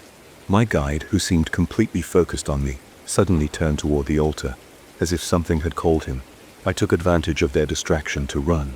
I didn't have a plan. I just wanted to get away from that place. I ran as fast as I could, stumbling over roots and branches without worrying about the path. My only goal was to escape from that clearing, from that man, from everything I had encountered in that forest. Finally, after what seemed like hours, I found a trail that I recognized. It was one of the main trails we had left behind when we started our hike. Relief washed over me, and I kept running until I reached the village.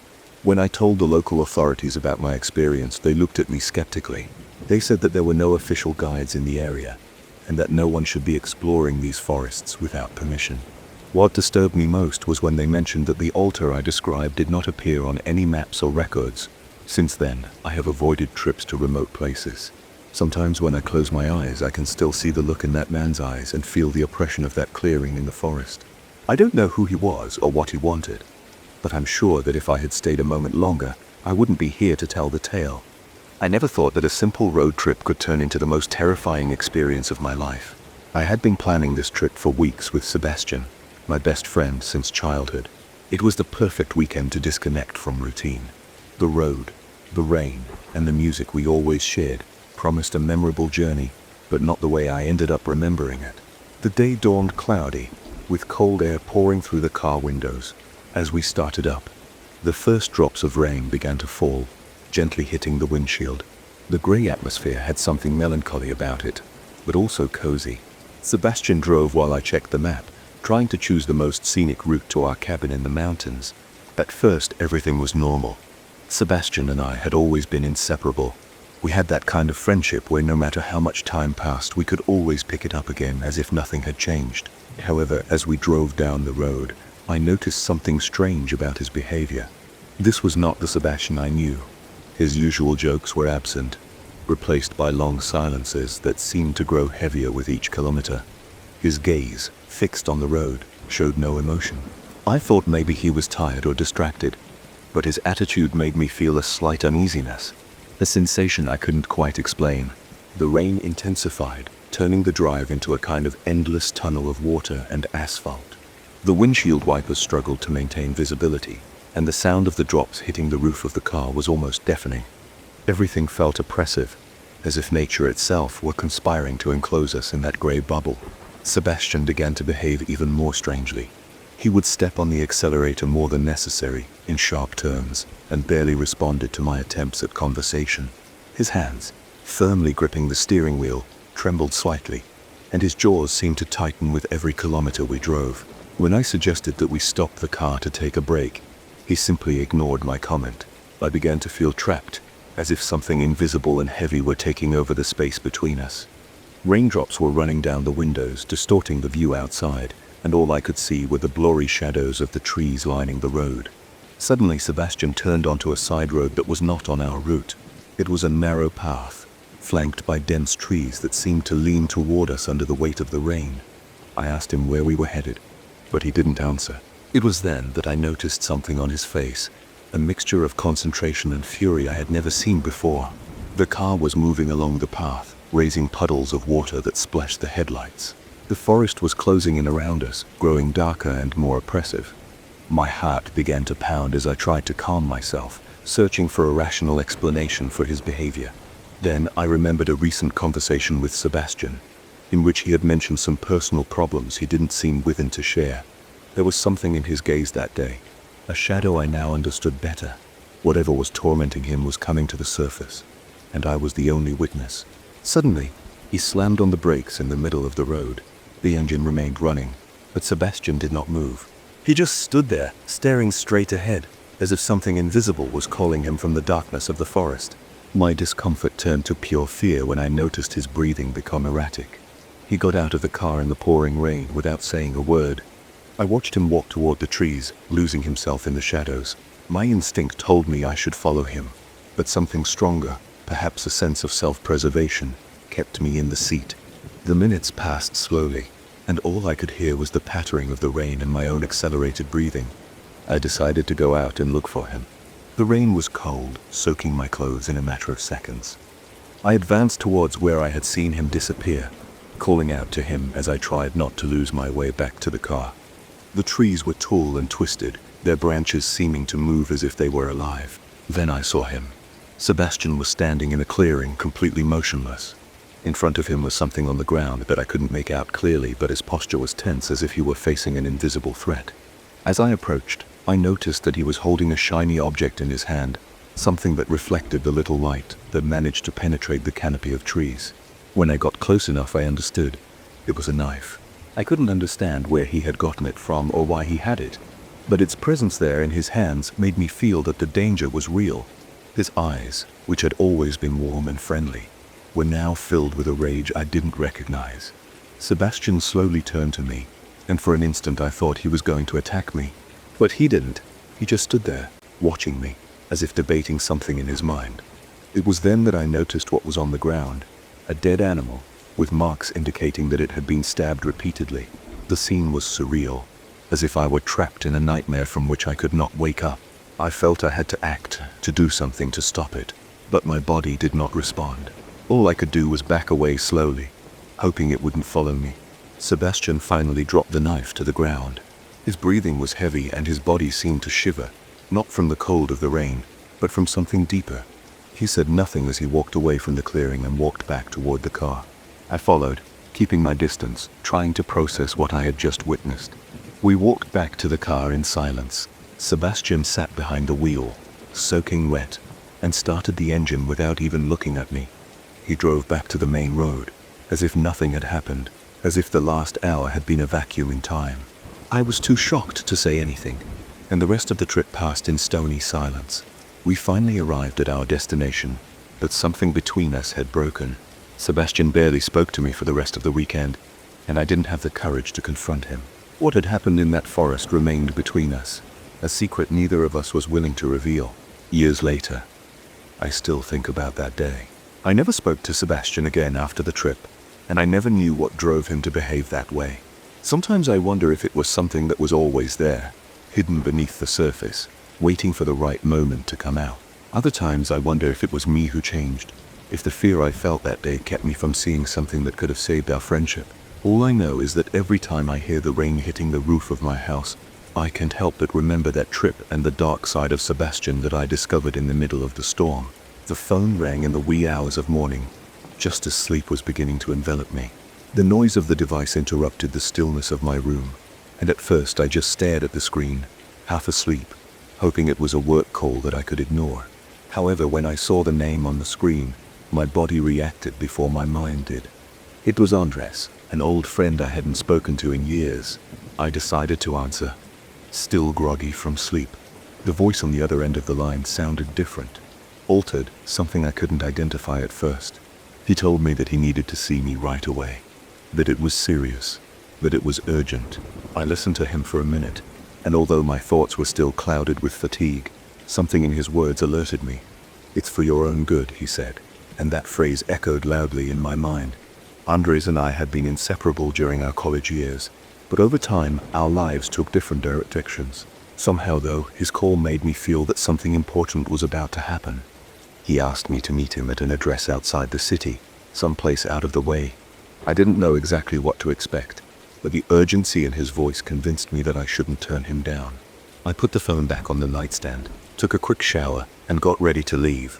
As I got dressed, my mind began to unravel what Andres had told me, but I couldn't fully grasp the situation. It all seemed confusing, out of place. I didn't want to think about it too much. When I arrived at the meeting point, a small restaurant on the outskirts, I was a bit taken aback. It was not the place I would have imagined for a serious meeting. The restaurant was empty. Only a dim light was visible in the back, where a small private room was located. My heart beat faster as I approached the entrance. I didn't know what to expect, but I felt that something didn't fit. The door opened on its own as I approached, and as I entered, a strange shiver ran down my spine. The dim light in the room barely illuminated the place, and the shadows stretched out like a dense fog. I saw no one at first, but something in the air told me I was not alone. At the back of the room, a figure slowly approached. I thought it would be Andres, but as the person got closer, I could see it wasn't him. It was a tall man in a black jacket, staring at me with expressionless eyes. The man said nothing, just waved his hand toward a table.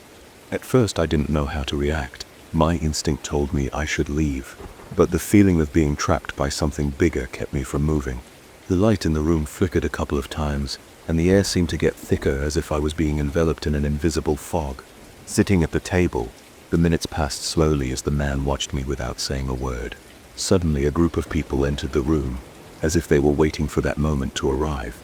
My mind was confused, and although I had no idea what was going on, I began to suspect that things were not what they seemed. The man in the black jacket got up and approached a nearby table, where a woman was sitting. She didn't look at me, but her presence made me uncomfortable. There was something about her attitude that I didn't like, a kind of indifference that chilled my blood.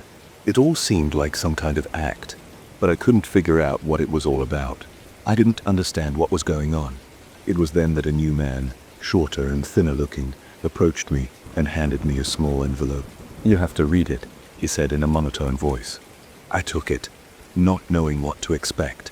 When I opened it, I found a handwritten letter with words crumbling in my mind. It said that I had been selected for an intervention, a renewal process that would change my life forever. My eyes roamed over the words, but I didn't understand what they meant. At first I thought maybe it was a joke or something Andres had planned without telling me. But as I watched the serious looks on the faces of the others in the room, I realized that this situation was much more serious than I had imagined. I couldn't understand what it had to do with me, or why I had been chosen. Something was telling me I shouldn't be there, but my legs didn't seem to listen to me, as if they were paralyzed by an invisible force. The man in the black jacket, along with the others, began to talk among themselves. Although I did not understand what they were saying, I felt that something was about to happen, something I could no longer control. The voices seemed to mix with the sound of the rain hitting the windows, creating a claustrophobic feeling that was slowly drowning me. The dense air became heavier, and a growing oppression gripped my chest. Suddenly, one of the people at the table stood up and approached me with a firm gesture. His face reflected the determination of someone who was in control of the situation. My heart beat faster as everyone's eyes turned to me, staring at me. I felt the gaze of each of them, but I couldn't move. I was trapped. Finally, the figure in the black jacket began to speak. "We know what you've been doing," he said in a deep voice filled with an eerie calm. "This is the moment of redemption, the moment when you will put your mistakes behind you and start anew. The process has already begun. There's no turning back now." It was at that moment that I understood it was all a sham. It was not an intervention, not a helping process. It was a scam. The whole group was conspiring to trick me, to involve me in a process I knew nothing about. The movements of the others were too precise, too calculated. It was all orchestrated to make me believe something was afoot, but it was an illusion, an act of manipulation in its cruelest form. I tried to move, to find a way out, but fear paralyzed me. I was trapped in a lie I had believed, and now I felt like an idiot. Yet something inside me awoke, a spark of resistance that began to burn. It was now or never. I quickly got up from the table, pushing the chair back.